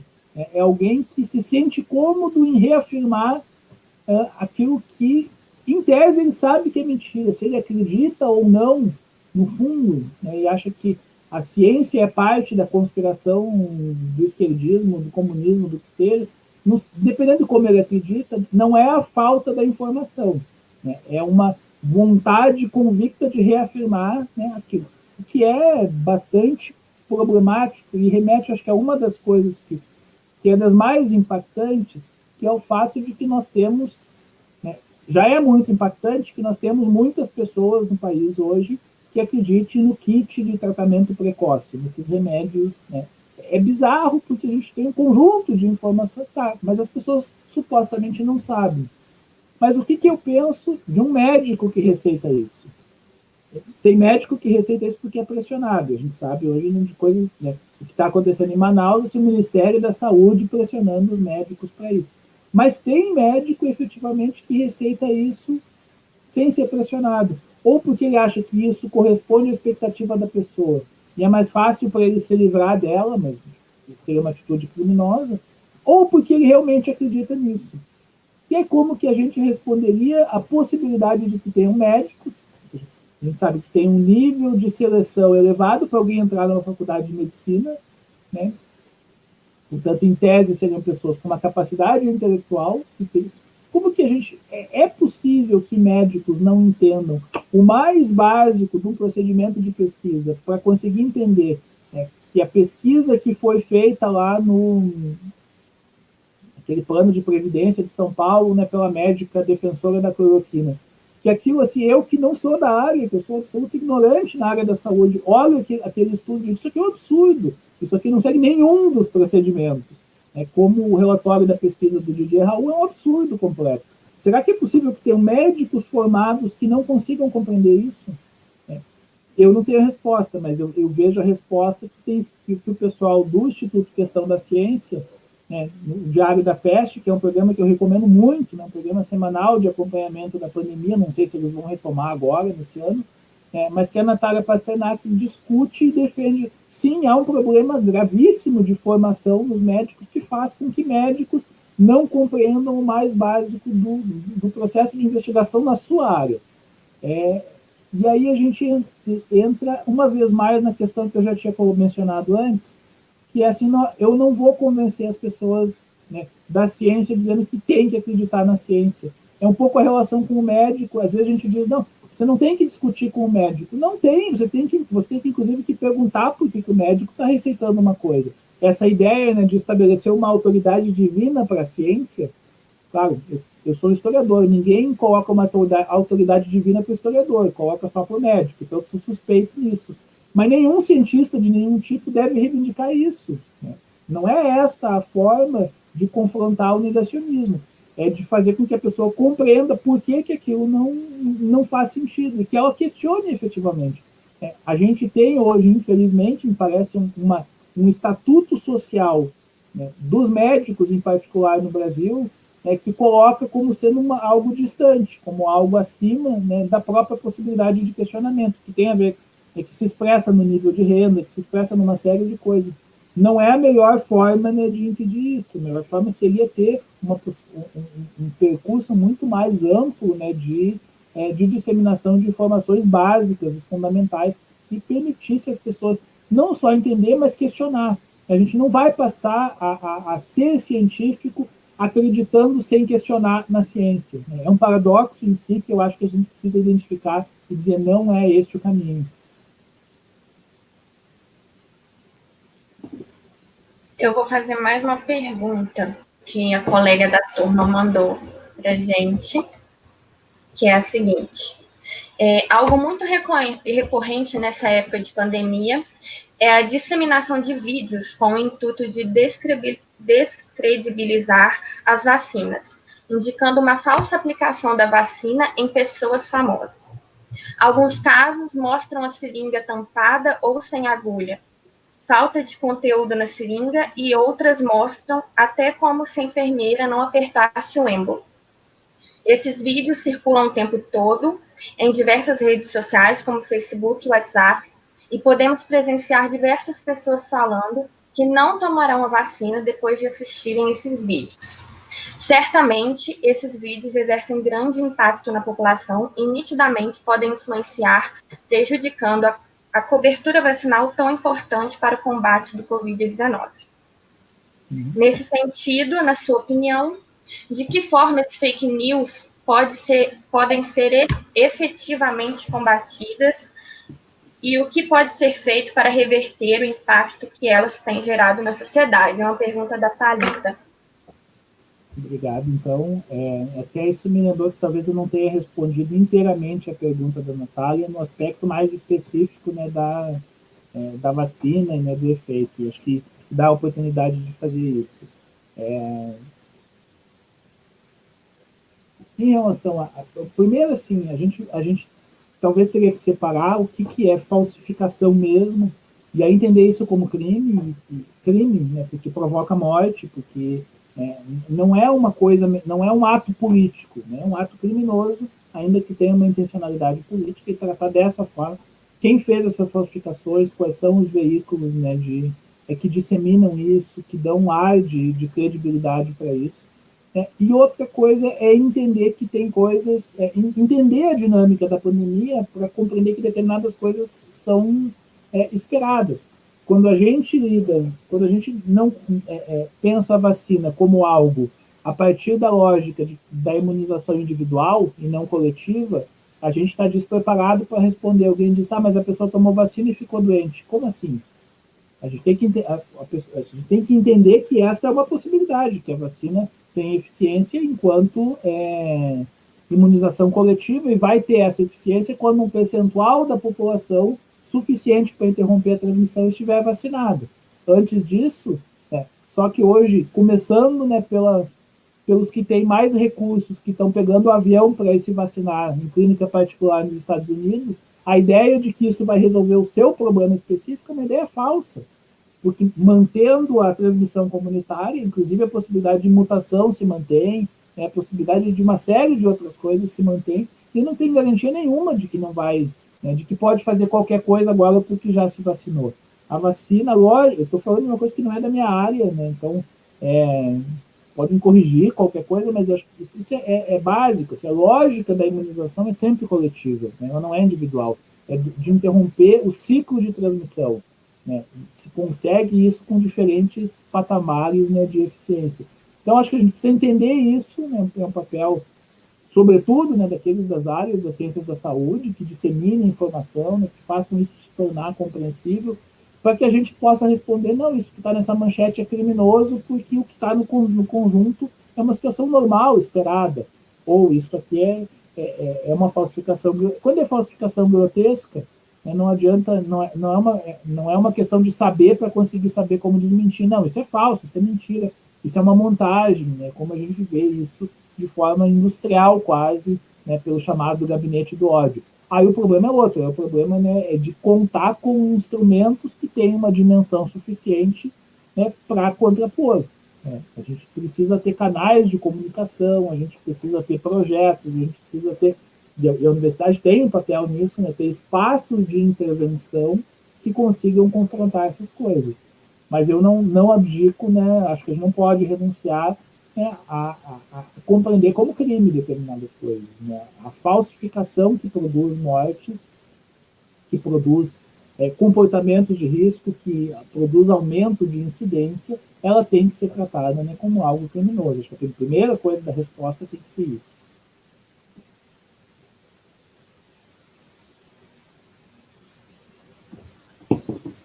Você vai fazer pergunta, Natália? Vou. Você quer ir? Se quiser, pode ir. Não, pode. Tá, beleza. Quanto ao apelo das teorias da conspiração, eu sempre me lembro das pessoas nas redes sociais, principalmente no início da pandemia, dizendo que isso foi um grupo de cientistas da China que criaram o vírus para disseminar pelo mundo e a China se tornar a maior potência mundial. Eu vi muito isso sendo falado, principalmente nas redes sociais, e isso me faz fazer um link um pouco com algumas obras de ficção. Algumas obras clássicas, como, por exemplo, Frankenstein, que traz a figura do cientista louco, e também algumas obras relacionadas a super-heróis e tudo mais, que sempre tem aquele vilão que é cientista e que quer dominar o mundo através da ciência. E aí eu fico pensando, até que ponto essas obras de ficção, elas podem contribuir para que as pessoas tenham medo da ciência, o que fortalece o negacionismo científico? Não sei. Eu acho que, assim, pensando especificamente as distopias, as grandes obras, né, distópicas, eu acho que elas nos abrem a possibilidade de pensar os limites, né, de onde essas coisas... Eu acho que não são elas que provocam, acho que até talvez ao contrário, elas nos instrumentalizem um pouco, né, para reagir. Mas olha só, o exemplo que você cita, que é um exemplo muito recorrente, é de um nível de burrice, de estupidez, né, porque é um país que tem um plano de se tornar economicamente dominante, que cria um vírus, que já se sabe, pelo estudo específico desse vírus, que ele não tem como ter sido criado em laboratório, mas explicar isso já é mais difícil, cria um vírus e aí faz o quê? Infecta a própria população. Em vez de que eles criassem o vírus e colocassem ele em circulação nos Estados Unidos, eles colocam em circulação no próprio país. Veja, é de um grau de infantilidade, né, de estupidez, que toda a teoria da conspiração ela é compartilhada porque ela dá respostas fáceis e porque ela é cômoda. Né? E ela é cômoda no sentido de nos livrar de responder questões que são incômodas. O que é incômodo aqui? Né? Eu falei lá no início, se dizia a letalidade é muito baixa porque a China está escondendo. Não tinha nenhuma indicação de que a China estivesse escondendo dados. Né? É uma suposição e a partir disso estabelece uma política pública suicida em relação a não contenção a partir dessa suposição. O que é incômodo? Como que eu explico? Como que os nossos países ocidentais avançados, desenvolvidos, etc., pensando em Europa, Estados Unidos, que todos nós tenhamos sido tão radicalmente incapazes da contenção, enquanto que um país muito mais pobre, com 1,5 bilhão de habitantes, 1,5 bilhão de habitantes, com alta densidade populacional, esteja há 6 meses, há 8 meses, com a pandemia absolutamente sem controle, sem novos óbitos, e quando tem um caso, tem uma capacidade de fechamento radical. Claro que se pode dizer que tem a questão do autoritarismo, que é uma ditadura, e isso tudo é verdade, isso tudo incide também, mas isso, nem todos os países que têm um processo efetivo de contenção são por essa razão. Então, a conspiração que diz que a China inventou tudo, a partir desta lógica, ela nos faz ficar com raiva dos chineses, obviamente, eles são os culpados de todo esse inferno que nós estamos vivendo, e ela nos dispensa de compreender que é possível uma política de contenção real e efetiva, que não é que diminui, como a Europa até conseguiu fazer por algum tempo, de 30 mil casos diários para 200. Não, é conseguir diminuir de 5, 6 mil, que eles chegaram a ter em Wuhan, num dia, para 0, ou para 2. E quando tem esses 2, eles vão atrás, um por um, de todos os que tomaram contato com aquelas pessoas, também isola, também testa, e consegue delimitar a pandemia. Ou você diz, mas isso é tudo mentira, deve ter milhões de pessoas na China contaminadas e morrendo. Não, tem muitos, a China está aberta, tem pessoas vindo da China, isso o Átila Yamarino sempre chama atenção, assim, o limite da manipulação de um governo vai até um certo ponto. O Irã manipula os números, mas desde o início, quando os números deles estavam muito baixos, chegavam pessoas vindos do Irã contaminados, que se contaminaram lá. Isso não acontece com a China. Então, a gente não basta dizer que não é estar do lado do governo da China dizer que os dados deles parecem ser verdadeiros, tem fortes indícios. E a teoria da conspiração nos dispensa de pensar sobre isso.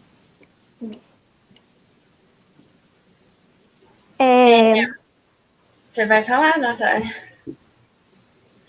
É que eu peguei umas perguntas do chat, professor, e a Alessandra perguntou como saber o que é real e o que é irreal sobre os saberes, quando lê os 2 pontos de vista, né? Ela quer saber como identificar. Tá. Primeiro, assim, essa expressão 2 pontos de vista sempre ela é limitada e um pouco enganosa. Né? Quem trabalha com isso sempre é o Escola Sem Partido. Nos Estados Unidos, os criacionistas fazem isso. O que seriam os 2 pontos de vista, opondo o que é o conhecimento para aquilo que é a teoria da conspiração? Então, assim, nos Estados Unidos tem estados que têm leis que obrigam a ensinar o criacionismo, dizendo que um ponto de vista é o darwinismo, o evolucionismo, e o outro é o... Não são 2 pontos de vista, são processos de construção do conhecimento que tem muitas lacunas, que tem muitas coisas em aberto. O conhecimento é sempre parcial, aproximativo. As verdades nunca são verdades definitivas, são verdades provisórias, mas são verdades até o momento que sejam contestadas. Então, apresentar o processo do conhecimento em aberto é uma necessidade, é uma obrigação. A gente não deve esperar que as pessoas tenham fé na ciência, como eu disse, então a gente tem que mostrar como que aquilo foi produzido. Tem que dar elementos, dar indicativos, claro, pensando em educação, para cada faixa etária, isso tem um patamar de complexidade possível distinta. Mas tem que mostrar esse processo. Então, por que os historiadores dizem que a ditadura foi uma ditadura? Se tem elementos de comprovação, você pode trazer como exemplificação, mostrar determinados dados, que são objeto de análise, que sustentam essa hipótese, essa explicação. A ideia de que você mostrar 2 visões completamente opostas é mais democrático, para mim ela é superficial, ela é falha, porque 2 visões completamente opostas significa, mais na lógica de um debate de candidatos opostos, que um diz uma coisa, o outro diz outra, do que um processo de busca de um mínimo de objetividade. Então, como responder na questão de distinguir o que é real sobre os saberes, é o processo, é a forma com que se produziu aquele conhecimento. O método científico foi seguido, com a especificidade da área, que, como eu disse, ela é muito distinta de área para área, aquilo que se construiu como sendo o patamar de referência para uma investigação de uma vacina. ou aquilo que se construiu como patamar, né, para a interpretação de um processo histórico, aquilo que os historiadores entendem como sendo o procedimento de investigação. Cada área vai ter uma forma específica, mas a partir disso você vai ter teses, hipóteses, interpretações que são legítimas e outras que são arbitrárias. Quer dizer, isso é arbitrário, isso não tem que ser ensinado, né? O terraplanismo não tem que ser ensinado em oposição à ideia, não faz sentido, né, pegar metade da aula de geografia dizendo, a partir da hipótese de que a Terra é esférica, e outra metade a partir da hipótese de que a Terra é plana. Isso não é uma educação democrática que dá os dois lados, porque não são dois lados. Você tem um conhecimento que diz isso, você tem um negacionismo que diz aquilo. Então, eu acho que é importante ressaltar isso, né, porque todo o processo, né, de imposição do negacionismo fala sempre em dois lados. Tem muitos fatos, muitos eventos que têm 4 ou 5 hipóteses distintas e que você não tem uma resposta definitiva e que você tem que apresentar as diferentes possibilidades porque a gente ainda não sabe. É parte do processo de construção do conhecimento que ela é sempre aproximativa. Mas não é que a ideia dos dois não. O que saber, como saber o que é conhecimento, né, o que é negacionismo, vai ter que ter a referência. O exemplo da vacina, assim, as empresas têm todo o interesse, mas a empresa publicou o relatório detalhado com os dados, ela comprovou, né, que o duplo cego foi efetivado, ela tem instrumentos de referência. Não é o que ela diz, é o que ela mostra. Então, da mesma forma, uma interpretação, ela se sustenta por uma demonstração. Essa demonstração traz os dados, traz os elementos, e, portanto, ela é saber. Se ela não faz isso, ela não é saber, ela é crença. E se ela é crença, a gente tem que ser claro em dizer que isso não deve ter espaço na escola pública. Ponto. Isso é outra coisa, é outro domínio. A gente não está proibindo que ninguém tenha qualquer crença que seja, mas o espaço da escola pública tem que ser o espaço do conhecimento, da ciência, do saber. E agora a última pergunta foi feita pela professora Mariana. Na sua opinião, é possível dialogar com um negacionista científico? Você considera que existem diferentes perfis de pessoas que reproduzem narrativas negacionistas?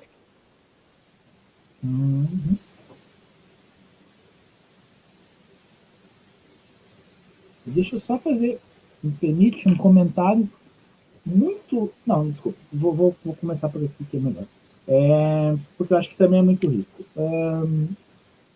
Eu estava observando o pessoal falando da questão da vacina obrigatória ainda, pensando nas decorrências disso.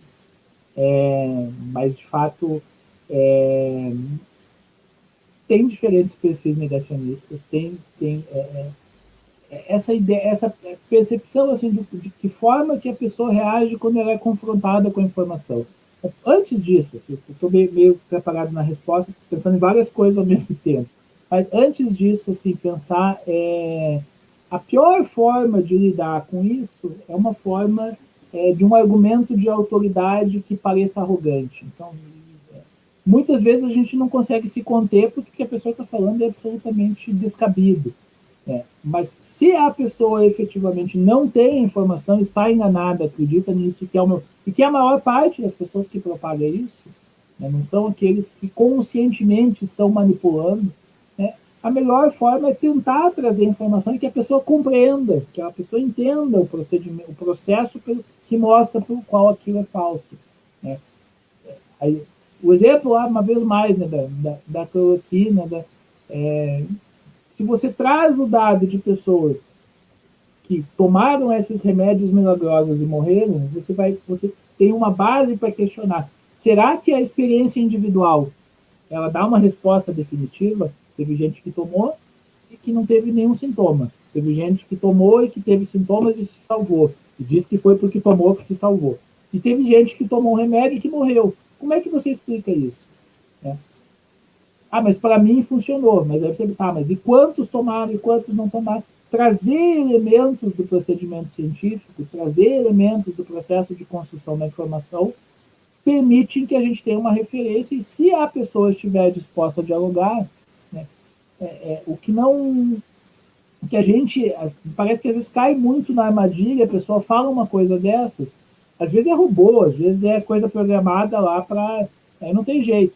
Mas a pessoa fala isso e você já chama de gado e já começa a atacar.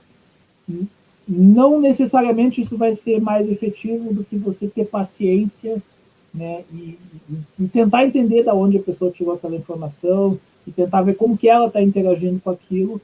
Pensar a gente sempre como, em alguma medida não, em ampla medida, como educador. Como educador, você tem que... Às vezes não dá, né? Às vezes a própria pessoa estabelece um bloqueio, né, de que como se você esclarecer a desinformação que ela coloca fosse uma agressão, aí não tem como seguir. Mas eu acho que a gente precisa exercitar muito esse exercício, né, da paciência, né, e de identificar qual é o perfil, né, de identificar se é efetivamente desinformação, se é... Eu acho que é isso.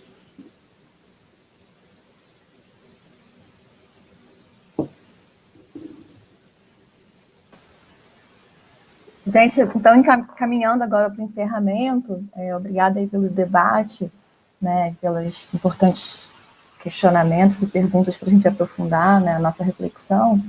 E aí, então, caminhando para o encerramento, só, assim, acho que reforçar o que o Gilberto trouxe, que eu acho que é muito importante nessa discussão, a gente primeiro, né, considerar que mesmo as pessoas, né, que reproduzem discursos, né, e narrativas negacionistas, a gente tem que partir do princípio que elas estão dispostas ao diálogo, né, que elas estão sendo aí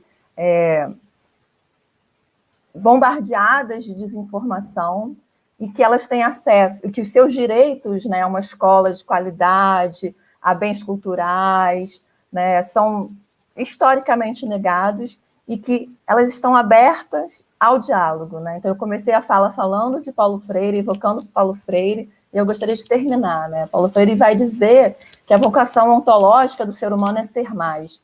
Então, assim, a gente vive num momento em que isso é colocado em questão, né? Porque a gente vê aí, né, o aumento significativo dos discursos de ódio, a dificuldade de um diálogo, né, respeitoso, democrático, né, pretensas polarizações, mas que a gente não pode perder aí do horizonte que, se a gente estabelece relações, primeiro, respeitosas, né, que a gente mantém uma relação de respeito, de tentar compreender o que leva essa pessoa a reproduzir tais tipos de discursos e tentar conversar com ela, né, trazer outros conhecimentos e uma coisa que foi muito importante aqui falado, né, que é a importância de diferenciar aquilo que é opinião e aquilo que é conhecimento, né? Então, acho que é trabalhar nessa direção. Primeiro, na crença de que o diálogo ele é possível, que é necessário investir nesse diálogo e que esse diálogo tem que respeitar esses saberes de experiência feito, né, dos oprimidos, porque, no final das contas, a maior parte das pessoas que reproduzem esses discursos, né, são os oprimidos e são as principais vítimas de todo esse processo, né, que a gente está vivendo, e nesse sentido, assumir essa postura, né, de educador, né, e numa relação em que é preciso valorizar essa respeito com o outro. Né? Só assim, eu acho que é esse caminho que permite que a gente possa investir na divulgação científica e que dentro da escola a gente possa, né, dialogar com muitos dos conhecimentos que os nossos educandos trazem, que eles trazem de pessoas que são pessoas das suas redes de afeto, como teve aí em alguns dos comentários. A minha mãe falou isso, eu não posso chegar lá e desqualificar o discurso que a mãe do menino trouxe. Né? Então, essa postura é fundamental. Né? Cabe a nós, assim, nos assumir nesse lugar de educadores e vigiar esse espírito, né? Essa subjetividade que o Estado brasileiro hoje emite, que é uma subjetividade de sectarismo, né? de interdição ao diálogo. A gente não, a gente caminha pelo oposto. Né? Então, eu acho que é fundamental, quando eu pergunto, é possível dialogar com o negacionista? A gente tem que ter a consciência né, e a clareza de ser capaz de identificar aquele que é né, que dizem pela internet, um negacionista raiz, né? ou seja, aquele que é o sectário, que não está aberto ao diálogo. Mas a gente tem que acreditar que a maior parte da população está aberta ao diálogo. E o nosso papel como educadores é acreditar e investir nesse diálogo. E aí, essa live, ela vem nesse sentido, né, para a gente trazer essas reflexões para o contexto da formação, para o contexto das nossas atuações profissionais, para o contexto das relações pessoais que estão atravessadas por esses tensionamentos, muitas vezes, né, com conflitos geracionais dentro da própria família, que gera situações muito dramáticas, muito traumáticas, muito difíceis de se lidar junto com tudo que está acontecendo em relação à questão sanitária que a gente está enfrentando, né? E aí essa iniciativa é nesse sentido. Tiveram várias perguntas, trazendo algumas provocações acerca, especificamente, sobre as questões da vacina. A gente não vai dar conta de responder isso agora. O tema de vacina não é o campo da especialidade do professor Gilberto, mas a intenção é que a gente dê continuidade a essa live com uma outra pessoa que possa trazer, né, conhecimento e não opinião sobre vacina. Então, eu quero agradecer imensamente a contribuição do professor Gilberto, foi maravilhoso, trouxe muitas contribuições. Eu peço autorização para usar o material que você compartilhou comigo, para aprofundar o debate com a turma. A gente pode também compartilhar esse material, né, se você puder autorizar. Agradecer as meninas, a Laís e a Natália, que enfrentaram, né, o nervosismo, né, dessa primeira experiência de participar de uma live, mas a ideia é que a experiência de construir uma live seja também uma experiência de formação na divulgação científica, e, obviamente, agradecer a todos e todas que acompanharam a gente aqui nessa conversa, entendendo que é um tema epocal fundamental que precisa ser enfrentado, né, na formação dos professores e lá no chão dessa escola. Tá? Então, para finalizar, a gente aí, né, disponibilizou no chat para certificação e convidá-los todos, convidá-las para a próxima live, que vai ser dia 25 de janeiro. Espera aí que eu estou procurando aqui a informação, me desculpem a desorganização. Que vai ser dia 25 de janeiro, às 10 horas, e o tema vai ser Humanidades Digitais e Educação. Então, mais um debate contemporâneo, né, importante, né, para a gente estar enfrentando aí.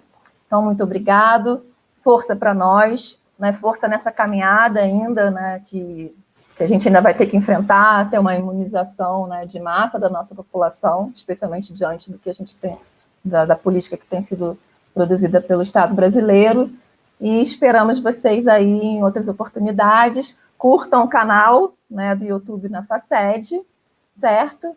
E divulguem esse material. Eu não sei se o Gilberto quer fazer uma finalização, e as meninas, para a gente, então, encerrar. Não, só agradecer uma vez mais, assim, por todo o espaço, pela qualidade do debate, as questões que vocês trouxeram, excelentes.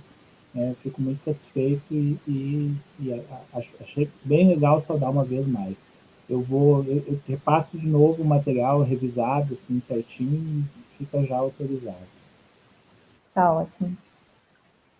Meninas, querem fazer uma última saudação? Eu quero agradecer a presença de todo mundo, agradecer de novo ao professor, é isso. Eu também vou agradecer a todos pela participação, pelo diálogo no chat, a contribuição, ao professor pela aula maravilhosa e a Mariana pela oportunidade. Muito obrigada. Ótimo. E, por fim, a gente tem que agradecer a Júlia. Júlia, por favor, se você puder botar a sua carinha aí, que sem ela a gente não teria todo esse suporte técnico, né? Júlia pode aparecer para dar um alô. E agradecer a Articulação Acadêmica e o DEA de Pedagogia por essa parceria aí nessa primeira live, né, que a gente está organizando para o acolhimento. Aí, Júlia, quer falar alguma coisa? Eu queria agradecer a presença, né, de todo mundo. E sobre a certificação, eu vi que algumas pessoas estão perguntando, né?